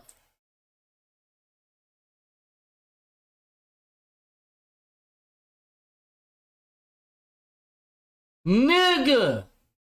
Nah, bruh. Bruh, get the fuck out of here, bruh. Nah, bruh. If you think this shit a joke, bruh. Nah, dog. No, boy. No, boy. Hell no, boy. Hell no, dog. Hell no, hell no, hell no. Hell fucking no, boy. Hell no, hell no, hell no, hell no, boy. Hell no, boy. Hell no. Boy, hell no.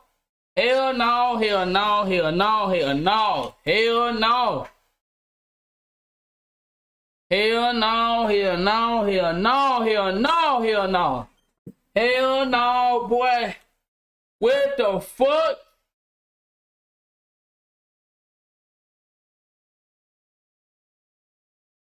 He said we ain't done. Go to when he was on the bed. Man, what the fuck, bruh? I need a timestamp. Yo. Nigga. Yeah, I see that shit, bruh. Bruh. Man, this shit spooky as fuck, boy. Man, this shit spooky, dog.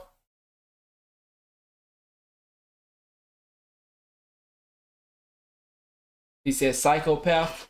I mean, they playing with fire, bro.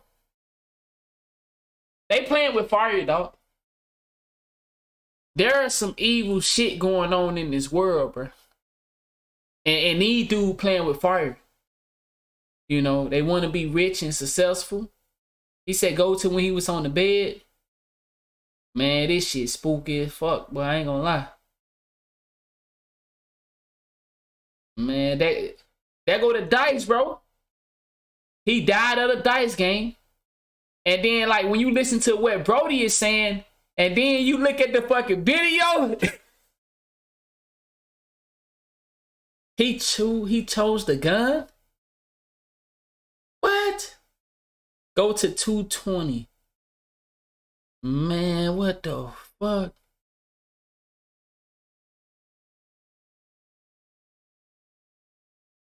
Bruh, no, not paperwork. Man, hold on, bro. What the fuck, bruh?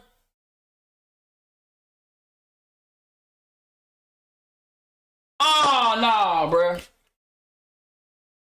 Man, go on, bruh. Nah, bruh. What the fuck going on?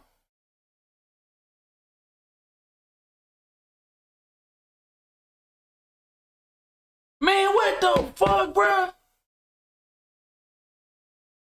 He said, sit down and be humped. Go to 217. Man, what the fuck? Dog.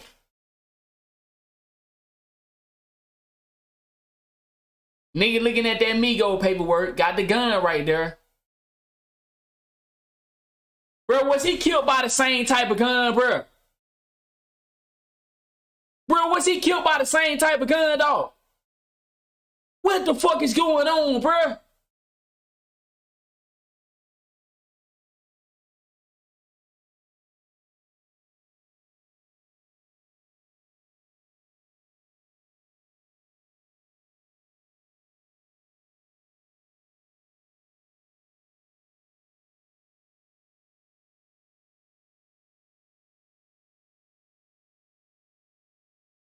Bruh.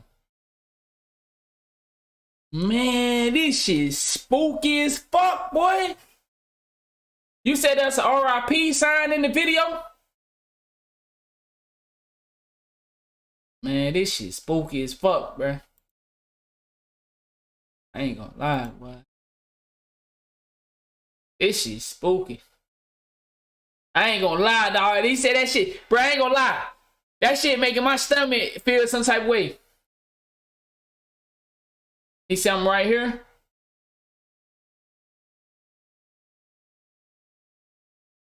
Oh, what the fuck? Okay, when he choose.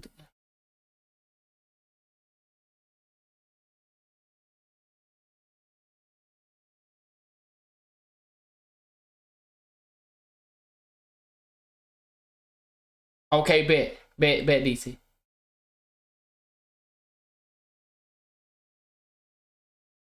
Oh, no, dog. No, boy. Yeah. Hey, shit, play. Hey, buddy. Holy fuck, boy.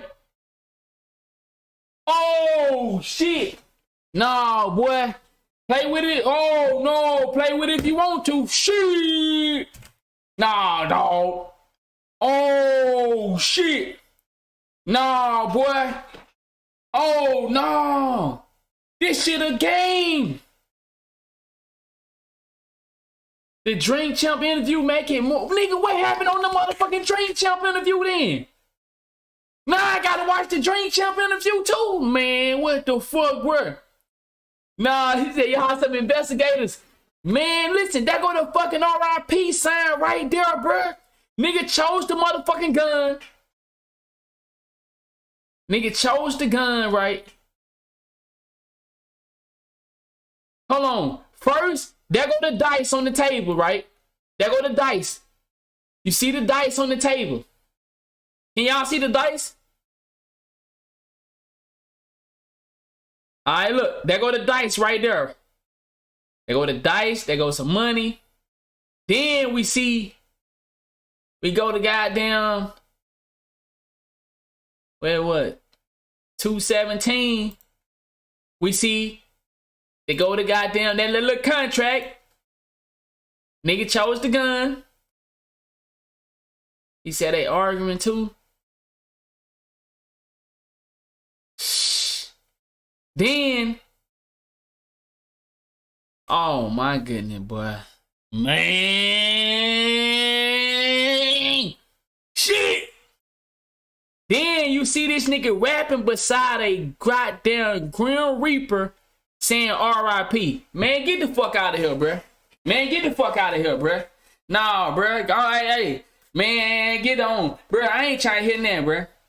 If this don't explain, if this don't explain the bullshit that's going on, man, shit, man, gone. Man, let a nigga come in here and talk about, boy, that shit ain't real. Don't be doing it. Man, you shut your motherfucking ass up. So what this tell me is either Takeoff character is dead and he living life doing something else, or either he's really dead. It's one of the two. You saying he Tato? That's why either the Takeoff character is dead or he dead. Somebody, it's one of the two. Either his character lifespan is up, or some more shit, bruh.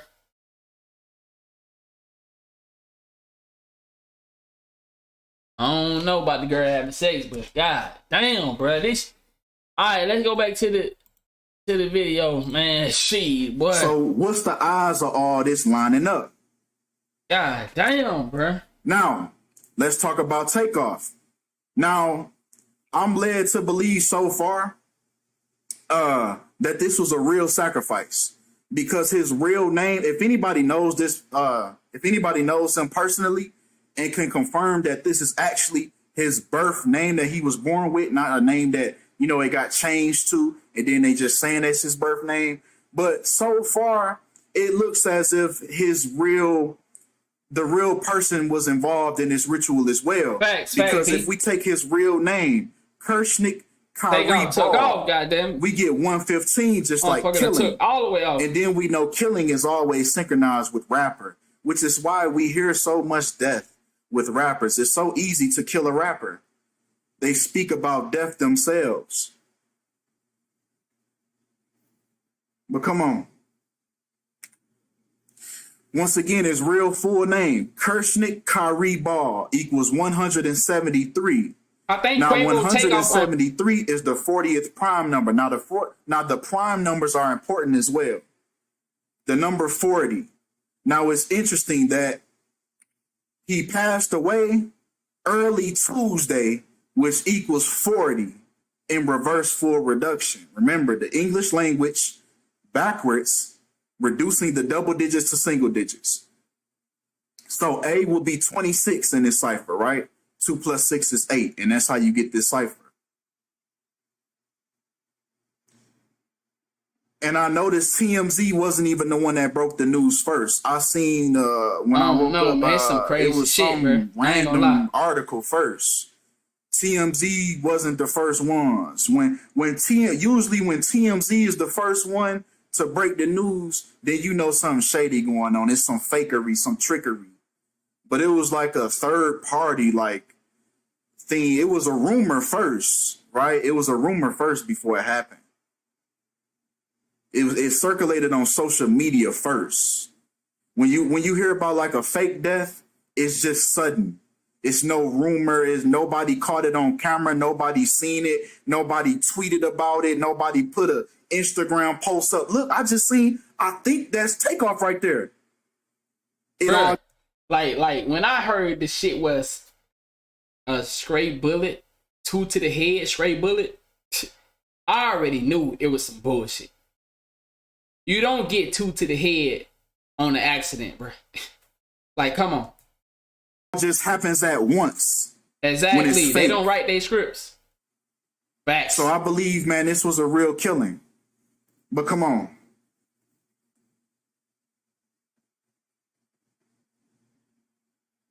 Damn, dog. This shit is deep, bro. Once again, his real name, Kershnik Kyrie Ball, equals 83, just like murder, right? Murder by numbers, hence the name of the title. Now, it's very interesting. This was another red flag that I say, oh, yep, there it go. The real name, murder, equaling 83. And then if you go over to his Instagram, he left his Instagram with 83 posts. Now, I don't know who's in charge. And then it's interesting, right? Takeoff, and then he got the rocket, and then he died in Houston, right? Houston rocket, you know? So I don't know who's in charge. And like I said, from what I seen, his last Instagram post was "Stop breathing." I don't know if he put of these profiles. Yeah, they said the friend, the homie did it. Edits things who on accident. Archives. That's what they say. To get certain numerology around, but we know the Instagrams are always involved. Ain't no nigga gonna accidentally shoot you in the head twice. Involved as well.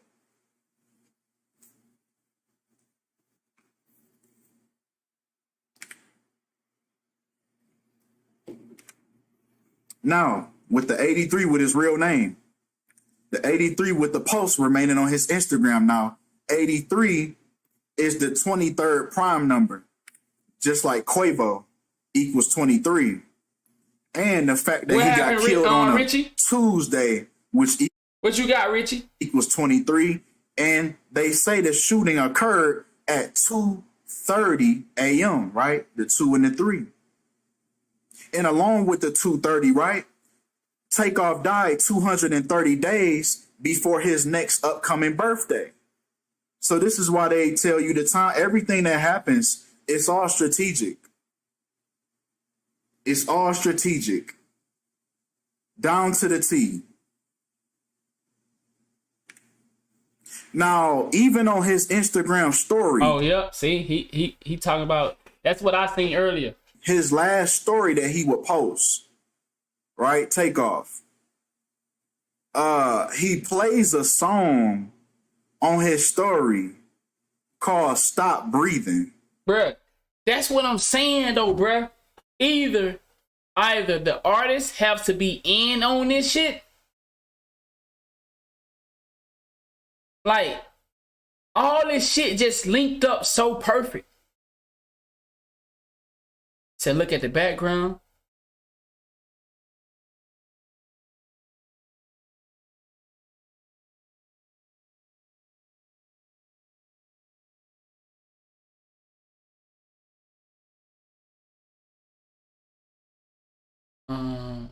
You talking about that writing, BC? Oh, you talking about the bricks? Oh, okay. Bruh, that's what I'm saying, dog. These niggas have to be in on this shit, bruh, and they killing the character, dog. Or niggas okay with dying or some shit? Like, something ain't right, bruh. This shit is lining up too perfect, dog.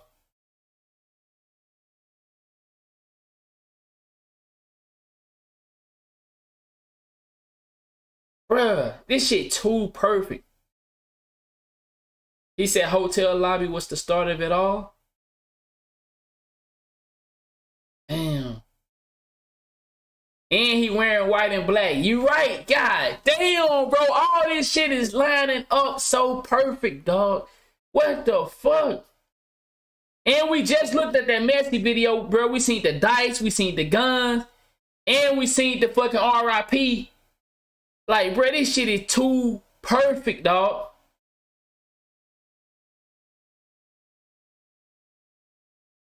They're trying to say he wasn't there spiritually. By Duality, Playboy right? Cardi. And see, he's in the Masonic duality. He's also in the front of the bricks. You know, the Masonic bricks, the brick layers, brick masons. This shit is too perfect, bro. So this was a clear Masonic ritual. Wow, dog. What the fuck, dog? This is too perfect, bro. This is a Masonic ritual. Oh my goodness. He said key watching. Right. Now we took the span of Quavo's life. Now let's take the span of Takeoff's life. Now the span of Takeoff's life was 340 months. And then he ended up dying on a Tuesday, which equals 340 and satanic. Right, in the satanic cipher. He also lived for a span of 28 years and 4 months, just like rapper equals 284 in satanic. Remember, rapper and killing. Now here's when we get to the Masonic connections once again. So he died on the 137th day of his age. Now, if we break down the day that he was born from the month to the day, and then we separate the year 19 plus 94, we even get 137. Now, what's very interesting is the fact that he died in a bowling alley, which also equals 137, and 137 happens to be the 33rd prime number. So this was a clear Masonic ritual. The locations of these places are very specific. Shit, ain't it? For real. It has to happen in these places to pull it off. Telling you, Merc, it's a lot of shit going on out here, bro. For real. Now here we go with another Masonic, right, connection, right? Now once again, TMZ gonna give you the code. Now, they say law enforcement sources and witnesses cited by TMZ say the fatal shooting. They mention fatal shooting twice. Why did they mention it the same way 2 times? It's because fatal shooting equals 147 along with Freemasons. So they're giving you the code again.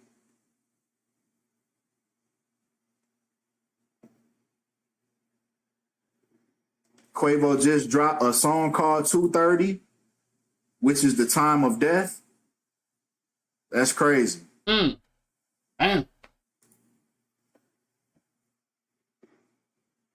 Hold on, let's see if he dropped that on his page. Let's see. He said, who just dropped it? Let's see. Did he say Quavo or Takeoff just dropped it?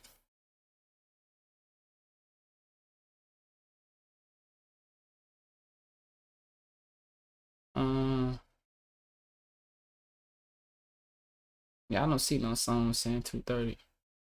Oh, that okay. He talking about this 3 weeks ago. Okay. Right? Bowling alley also equals 187 in reverse, right? Just like the code for murder, 187. And this is where the murder occurred, at the bowling alley.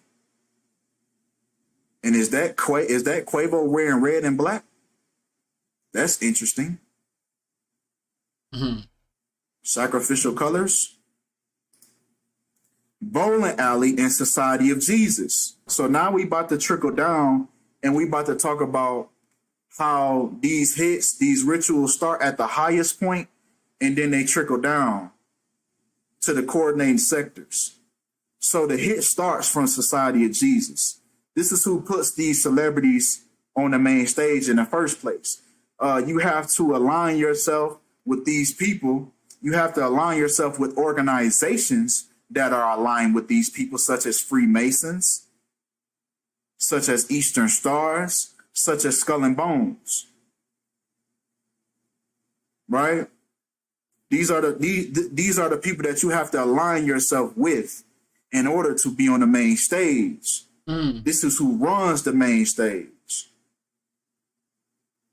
So everything is going to go in and out. Everything that comes in and out is going to be by the numbers. This is how they do all their rituals. So it starts off from the highest point. Now let's talk about how it trickles down to the streets, because it's an ongoing argument when things happen with these industry people. You have one side saying it was an industry hit. It was the Illuminati. Then you got the other side saying it was some street shit. It was some street shit. Well, it's a mixture of both, because it starts. Facts. He definitely was sacrificed in the industry, and then it trickles down. So it's interesting that Takeoff was killed over a dice game in Houston, the same way Duke the Jeweler. See, I spoke on that earlier in the stream. 2 dice game killings back to back. Was killed in Houston as well after he had just got out of a dice game with Jay Prince Jr. Now, what's very interesting is Takeoff was killed at Jay Prince's birthday party. So why are these people, why are they both killed over a dice game in Houston? And they both happen to be around Jay Prince and his son. So this is where it trickles down to. It starts off in the industry. And this is how they get the people, this is how they get the gatekeepers in position. It gets passed on to the gatekeepers. Jay Prince is the gatekeeper of Houston. It starts from the top and it moves its way on down. It moves its way on down, right? With Jay Prince being born on Halloween and all of this. That is something though. Young Thug got locked up and Rich Homie Coin came back on the scene. That is something. I was thinking about that too, bro. That's crazy. It's occurring around his birthday in his hometown of Houston.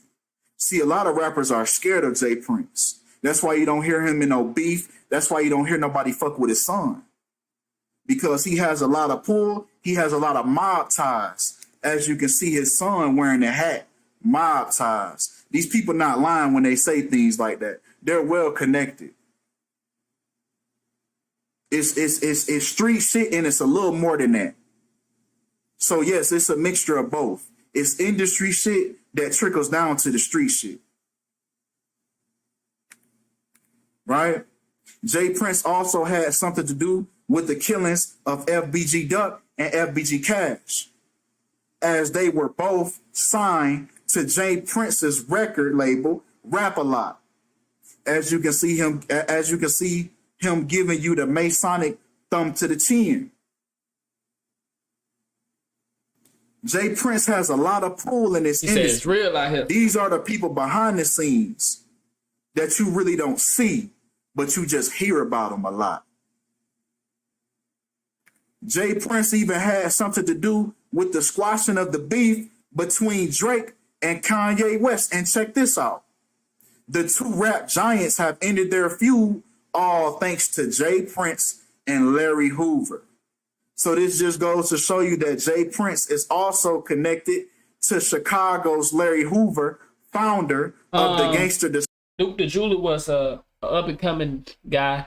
I mean, he was big in Houston, but he was making black jewelry. Like, he was making jewelry, and like from what the people say, like, he made some good shit for the black, you know, like being a black dude that made jewelry, saying like he was really good. So he had a name for making jewelry. Disciples. Now, just to go back to FBG Duck and FBG Cash, who were GDs. Exactly, Sensei. That's how I am. Like, you know what I'm saying? Like, I appreciate the Gematria and stuff, like, but nigga, I don't need to see none of that to know that shit a hit. That just, you know. From Chicago. So you know that this hit was passed through. But this shit Jay make it Prince clear though. Larry. When you hear a nigga that really putting it together, it makes it real easy to, okay, like, damn. Hoover. You know they had this conversation. DC said you never seen him? Was carried out.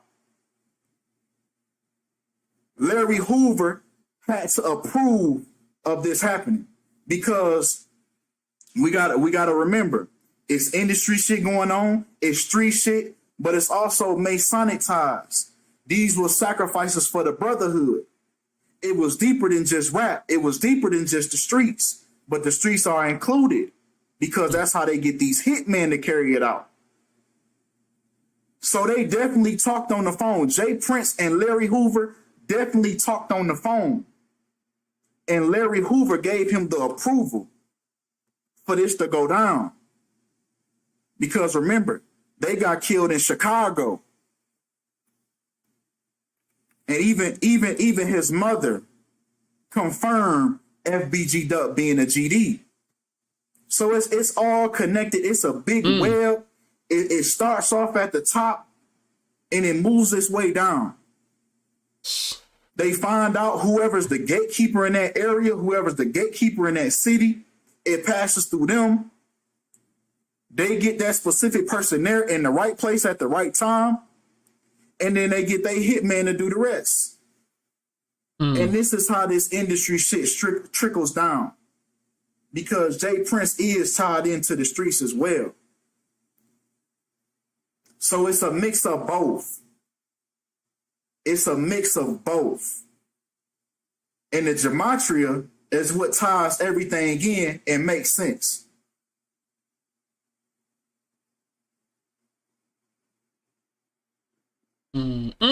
So I can conclude, man, that this was indeed a ritual by the numbers that Takeoff was involved in.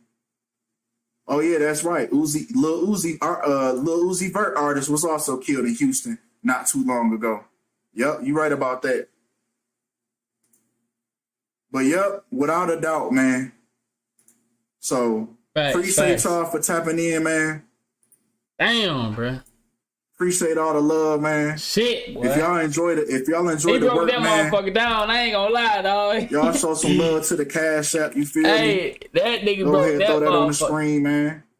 Hey, Appreciate y'all for the support, that man. nigga- Appreciate y'all for the love. That nigga did his Y'all shit. go ahead and smack the like button on y'all way out.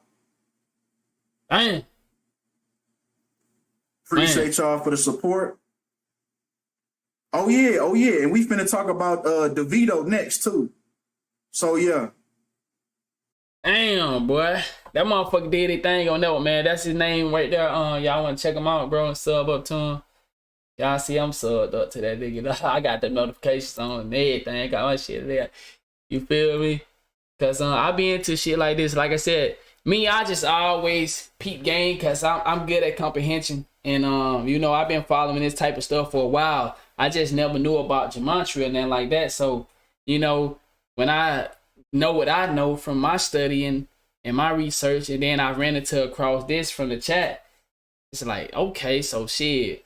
Now I got more ways to study. You feel me? So, man, wow. But chat, man, I'm going to end it right here. I'm going to go, hop in the shower right quick. You know? Yeah, freshen up a little bit, man. Take me a goddamn, man, I'm sore as fuck from the gym, bro. So, I did back yesterday, and then I did shoulders today. I've been working out twice a day since I ain't been doing shit, but just chilling. So they get in and take off because of the baby. Shit crazy, bruh. Shit crazy, dog. Shit crazy, DC. I ain't gonna lie. This shit, wow. Well, man, thank y'all for rocking out with me, man. Definitely appreciate it. Damn, bro. Damn.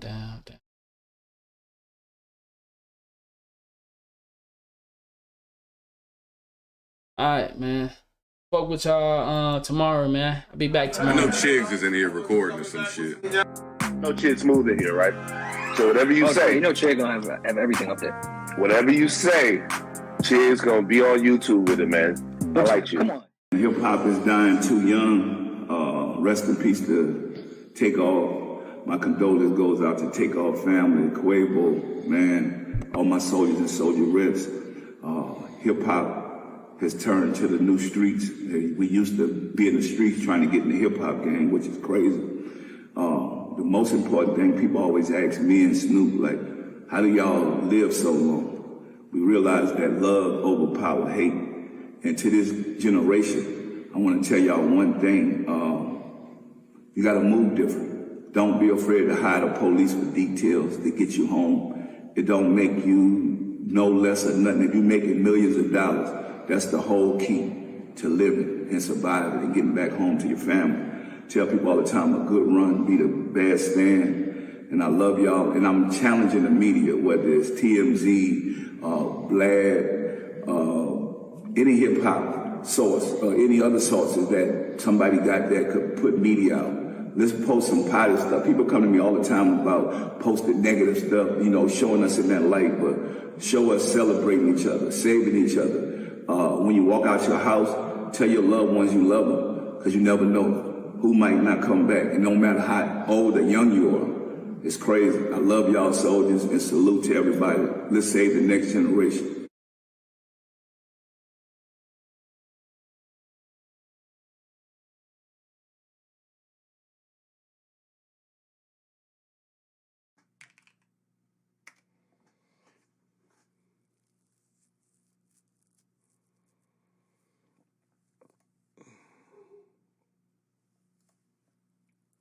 Okay.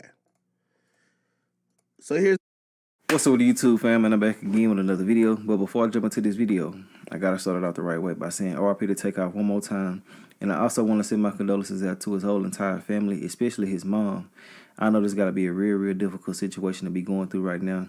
Losing your son, and then on top of that, having the internet just misconstrue and twist and turn all these different damn narratives. You know, all these conspiracy theories, all these damn videos about basically the same thing. And then they're trying to come up with extra things on top of that, when all you got to do is just sit back and wait till the information come out like it has been doing today, you know. So basically, long story short, you know, some of the things that have been confirmed is that it wasn't over a dice game. That's for one. You know, it was over an argument, as we all pretty much know about it. It was all over the internet today. But I know a lot of my subscribers don't be on Instagram and Facebook all day long to see certain things. That's why I'm bringing it to y'all. But yeah, man, so it wasn't over a dice game. It was over, you know, from what I seen and heard, it was about basketball, something like that, something real, real petty. They really didn't even have to go that far. Another thing that has been confirmed is that it was an accident. You know, it was a stray bullet.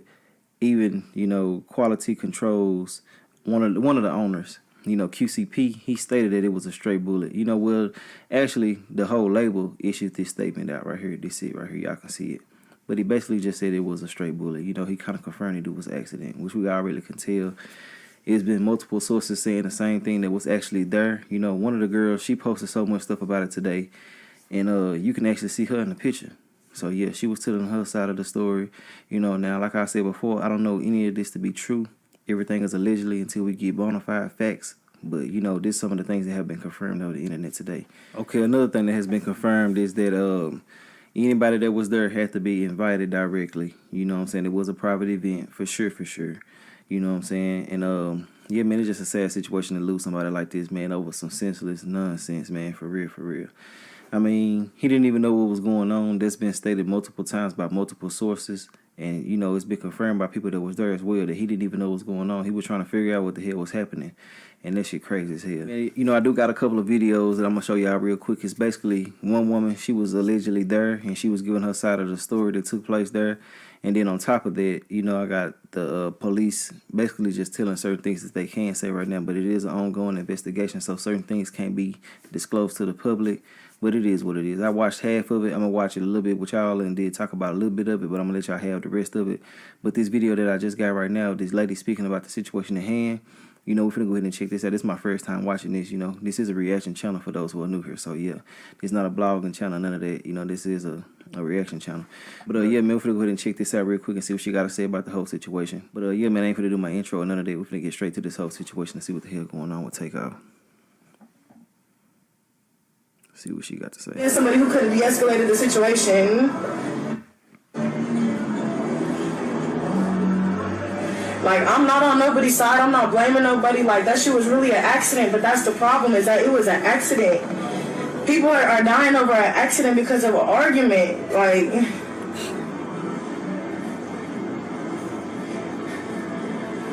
I just spoke because I felt like that's what I needed to do. You know what I'm saying? She got to be careful now.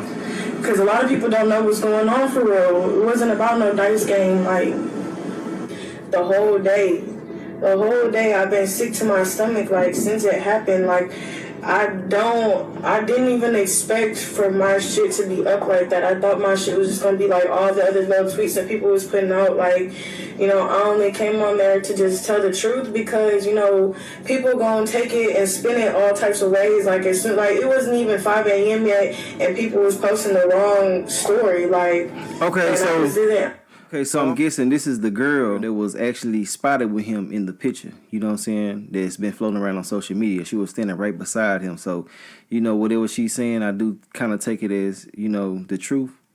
Now, I did say everything is allegedly, but I do feel there is some truth to this, and she needs to be careful. You know, you're speaking on a case that has something to do with a murder, and, you know, with that being said, people like to take out witnesses. So you want to be careful with everything that you're doing. Watch what you're saying. Just be careful, man, you know. But I'm glad she is giving her side of the truth so people know actually what really happened, because she was there. If this is the girl that I'm speaking of, I will post a picture right here or something like this so y'all can know who I'm talking about. But, yeah, man, it's just a sad situation all around, man. To actually lose somebody to an accident, a pure accident, is crazy, man. But let's get back into it, though. I ain't like that. So really, I'm just here to say, like, we got to really watch how we're treating each other and start to understand, like, it's senseless violence going on for no reason.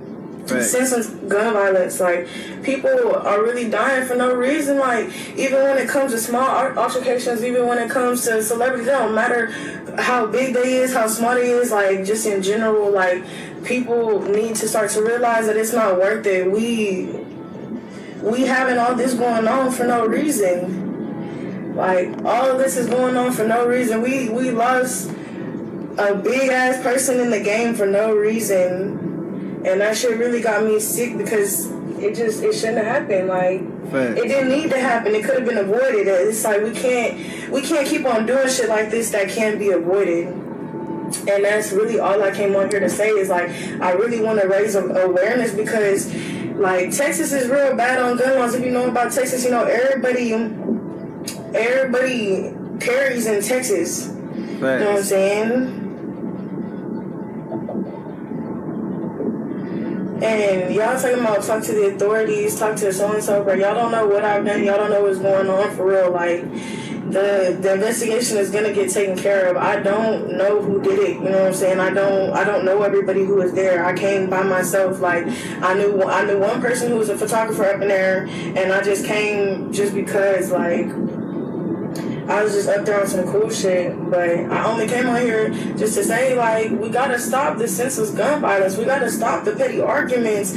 All this shit that is happening, like, like, all of that shit is just unnecessary. We gotta start realizing a lot of things aren't important enough to be arguing about. Facts. Waste the energy.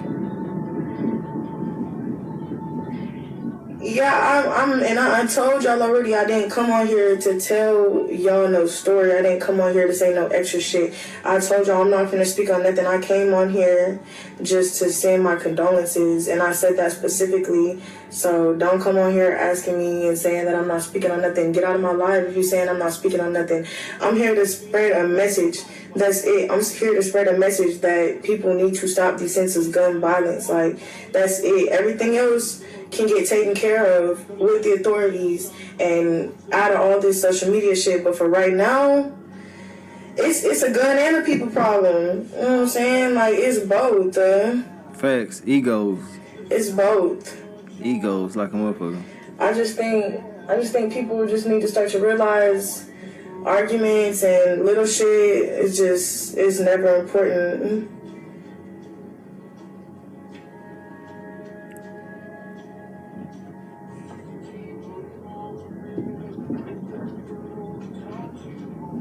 Y'all worried about who did it, bruh. It's not always about just who did it. It's about the situation. Y'all just gotta pay attention to the bigger picture and realize, like, Takeoff wouldn't have wanted this. Like, Takeoff was out. Dang, that's the end of that video. You know, I got another piece of another video that I'm finna play for y'all. But yeah, man, it does matter who really did it. You know what I'm saying? Because it was a senseless murder. You know, it didn't have to happen. You know, I understand what she's saying. I'm not really disagreeing with anything else that she said, but that part right there, it really does matter. You know what I'm saying? Whoever did this need to be taken care of. I ain't gonna lie to you. This so sad and so unfortunate and so weird and so lame. You know what I'm saying? Why would you want to move like this in a situation like that? You know? Basically, what I seen on that video was an argument about some basketball. You know what I'm saying? Maybe it was some hostility beforehand, but from what we seen, it was about basketball. So, yeah, man, this shit is crazy as hell. You know, but we're finna get into the official police statements about the whole situation, you know. And I love the way that they handled this in Houston. You know what I'm saying? This chief of police, you know, everybody that was associated with this right here, I love how they was speaking from what I did hear. I heard half of it. I'm not going to watch all of it again.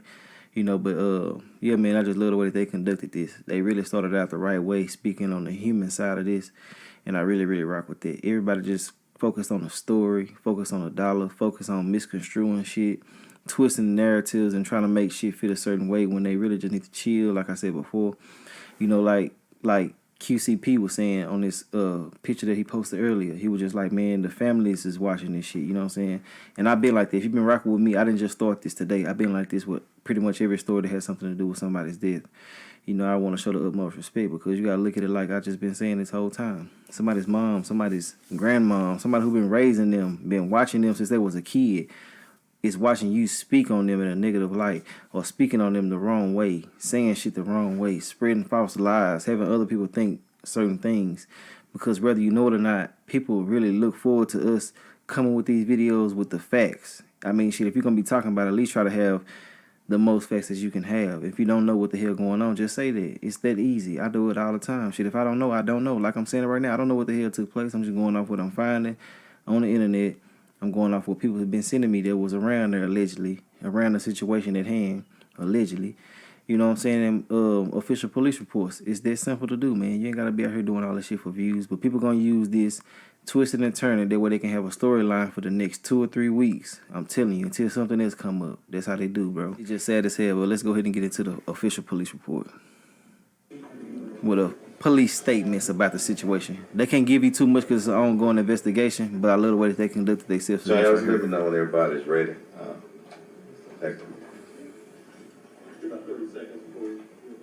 No rush. Just let me know.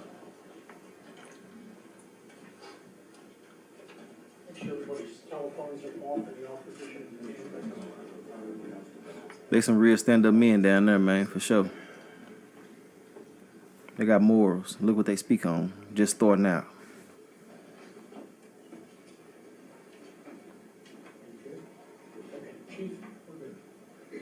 Great. All right.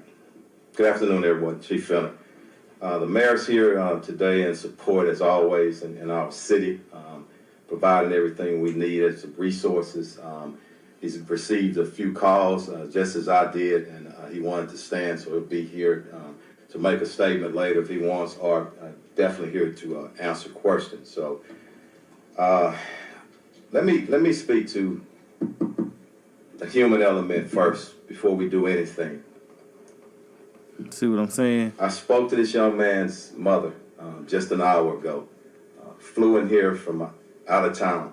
I want everybody to understand the pain, the suffering of a mother. Very tough.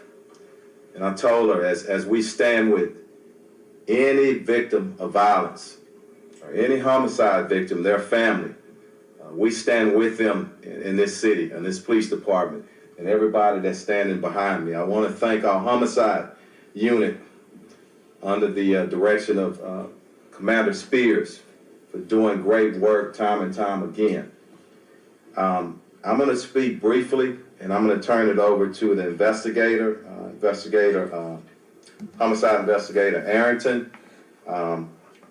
After he speaks, I'm going to get Commander Garcia to come up and translate in Spanish, and he'll go over some of the investigative parts. But let me speak to this just right. We understand and we know it.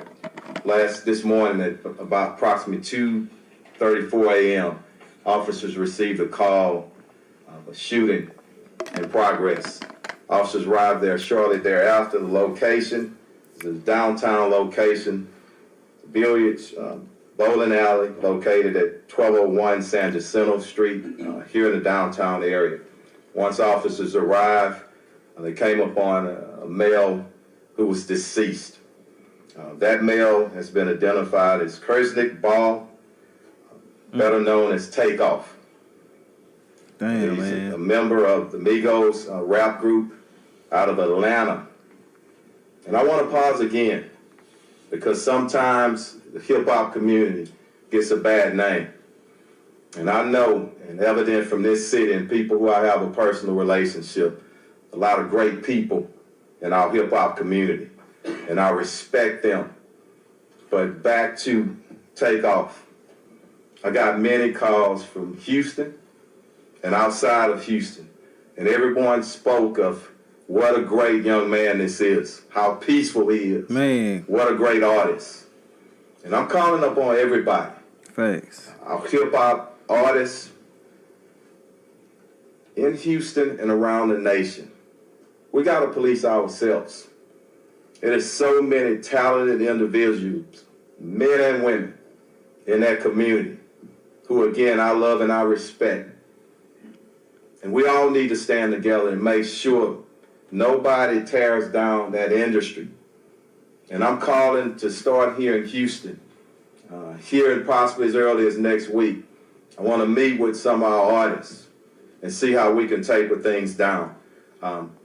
Right now, I'm going to turn it over to the investigator, and then we'll our commander translate, and the mayor is here for questions as well. But I want to pray ask that we all pray for his mother, his family, and all of his friends who are in deep pain and shock still right now. Thank you. Investigator, come on up. Thank you again, Chief, and thank you all for coming here, and good afternoon. I'm Sergeant Michael Arrington. I'm a sergeant with the Houston Police Department's Homicide Division, and earlier this morning, as he said, our patrol officers received a call at approximately 2:34 a.m. of a shooting just occurred at the 810 billiard bowling alley. From there, we were notified that there was a single male who was shot and pronounced deceased on the scene on the 3rd level outside, just outside the front door.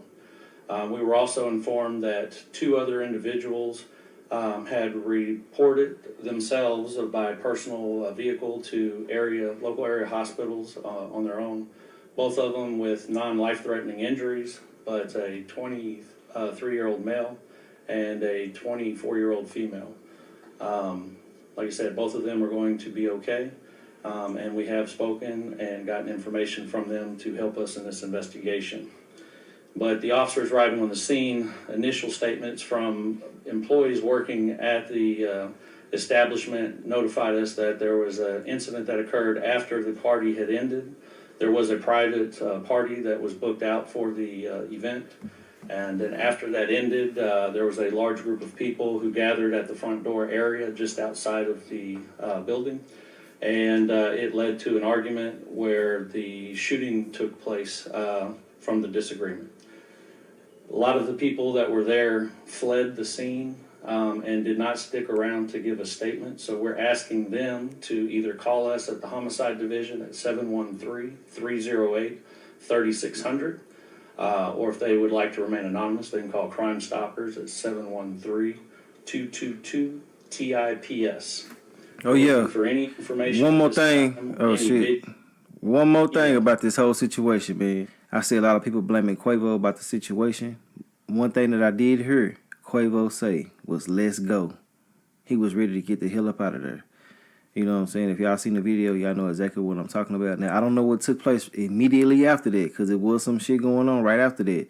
I don't know if somebody hit him. I don't know if he hit somebody. I'm not here to place blame on nobody because I wasn't there. We don't know anything about nothing because we didn't see it ourselves. But, you know, I seen him say, and I heard him say, "Let's go." He don't want to be here no more. Some shit like that in that area. You know, he was ready to get the hell up out of there. So, you know what I mean? People were trying to blame him for the situation. Maybe his anger did lead this situation to go where it went, but I did hear him try to leave, though.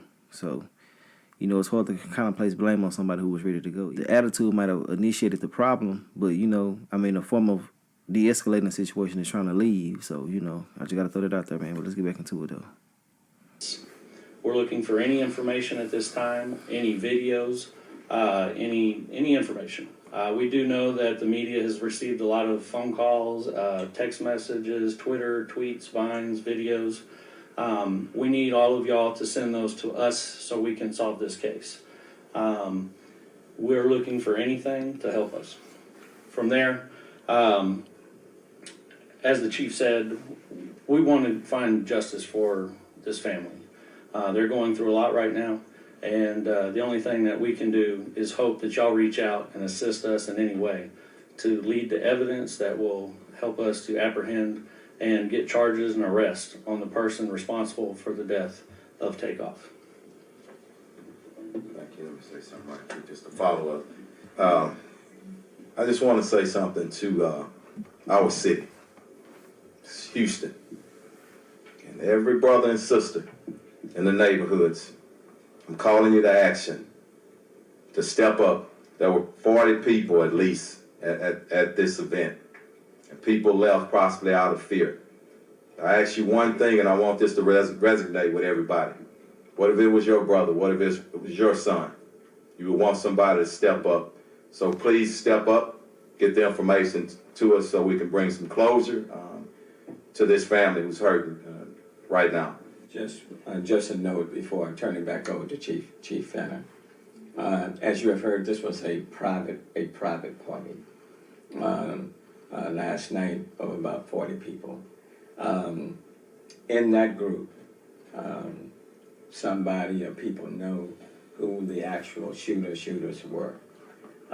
Somebody know it. Somebody gonna tell it too. Let me just ask, like has already been asked, that anyone who has information on the shooters to provide that information to HPD and let us solve this situation. Let us bring justice to this family. But I'm asking for any of the persons who were at this private party that know that have information on the shooters. Please provide that information to HPD. and let us solve it. We will solve this particular case. Watch. We will Fast. find the shooters. But information provided will help to expedite that. But we will. I do want to extend my condolences to the mom of Takeoff, to all the family members of Takeoff, to the families and friends. So I do want to, I want to do that, because it doesn't matter how famous you are. You may not be famous at all. Anybody who loses his or her life is a life lost. Facts. And there are family members and friends who are grieving as a result. What I've consistently said over the last several months is that I'm concerned with this age group, young group between 16 and 24, let's say 16, 24, 16 and 30. There are too many young men of color that are killing young men of color. And we do need to have that conversation. We do need to deal with it head on. This was a private event coming at the end, and then we have the shooting, and now one person is no longer with us. And it's not just in the hip hop community, and I just don't want to demonize this group, but it's across the board with this demographic, where people are no longer resolving their disputes or their arguments through a fist fight. But now everybody has access to guns, and so when there's a disagreement, people pull their guns and they start shooting, and then someone or people are fatally shot and killed, or people are injured, and that's unfortunate. In my day, you have a disagreement, fist fight, and you deal with it. Yeah, In this day, I know. Now, first of all, let me say this. I'm not laughing at the situation. Y'all already know that. I just got to make it clear. But, yeah, man, you know, I bet nobody was expecting him to say nothing like this, that he's saying, any of it. You know what I'm saying? You know, speaking on these type of situations, black on black crime, things like that, you know, in front of the people that's not of our color, you know what I'm saying? Not of our race, you know? I mean, for him to speak about that in front of them, letting it be known that it's a major issue, man, I really, really rock with that. And I'm pretty sure nobody was expecting him to say something about the fighting part and everything. That's why I said, man, I love this about them, bro. They standing on principle. They standing on morals. They standing on man shit. You know what I'm saying? Like, I don't hear too many people saying too many things about, you know, having condolences for the family. Like, stressing that it's somebody's son. You know what I'm saying? You know, so many people are so used to murders happening back to back to back. They really are numb to it. They are so desensitized to it. The way that they treat it. Man, I done seen so many jokes about Takeoff today on the internet. It's so sad and pathetic, man. For real, for real. I mean, I've been seeing jokes about a man's passing. This shit's sad, man. And people not even understanding that karma come back in all different type of ways, man. You better be careful what you say and what you put out there. All that weird-ass energy that people be putting out here into the atmosphere gonna come back to their ass tenfold. I keep on saying that. But it is what it is. Let me get back into the video, man. I'm going to watch a couple of more minutes with y'all, then I'm going to head out. But, yeah, man, I love the way that they standing on principles, standing on morals, and standing on man shit, just all in general. Let's get back into it, though. if there's a disagreement in those few seconds when the emotions are running high, people pull their guns and then they're shooting. They emotional. And as a consequence of that, we have too many young men of color that are being injured or fatally killed, and their future is cut off, and family members and friends are left to mourn. This does not have to be our reality, and it need not be our future. And so as it relates to this particular incident, what I would say to the people in this city and even beyond, we will solve this crime. Let us solve this crime. Let us bring the persons of persons to justice, and we will. And then we will continue to move to make our city a safer city. It's disappointing after putting in place One Safe Houston, which is still in place, when the numbers are trending in the right direction, when homicides in the city of Houston are below, 11% below last year, when the numbers of violent crime in almost every category are down in comparison to last year. But one incident, one loss of life through shooting is one too many, irrespective of the numbers trending in the right direction.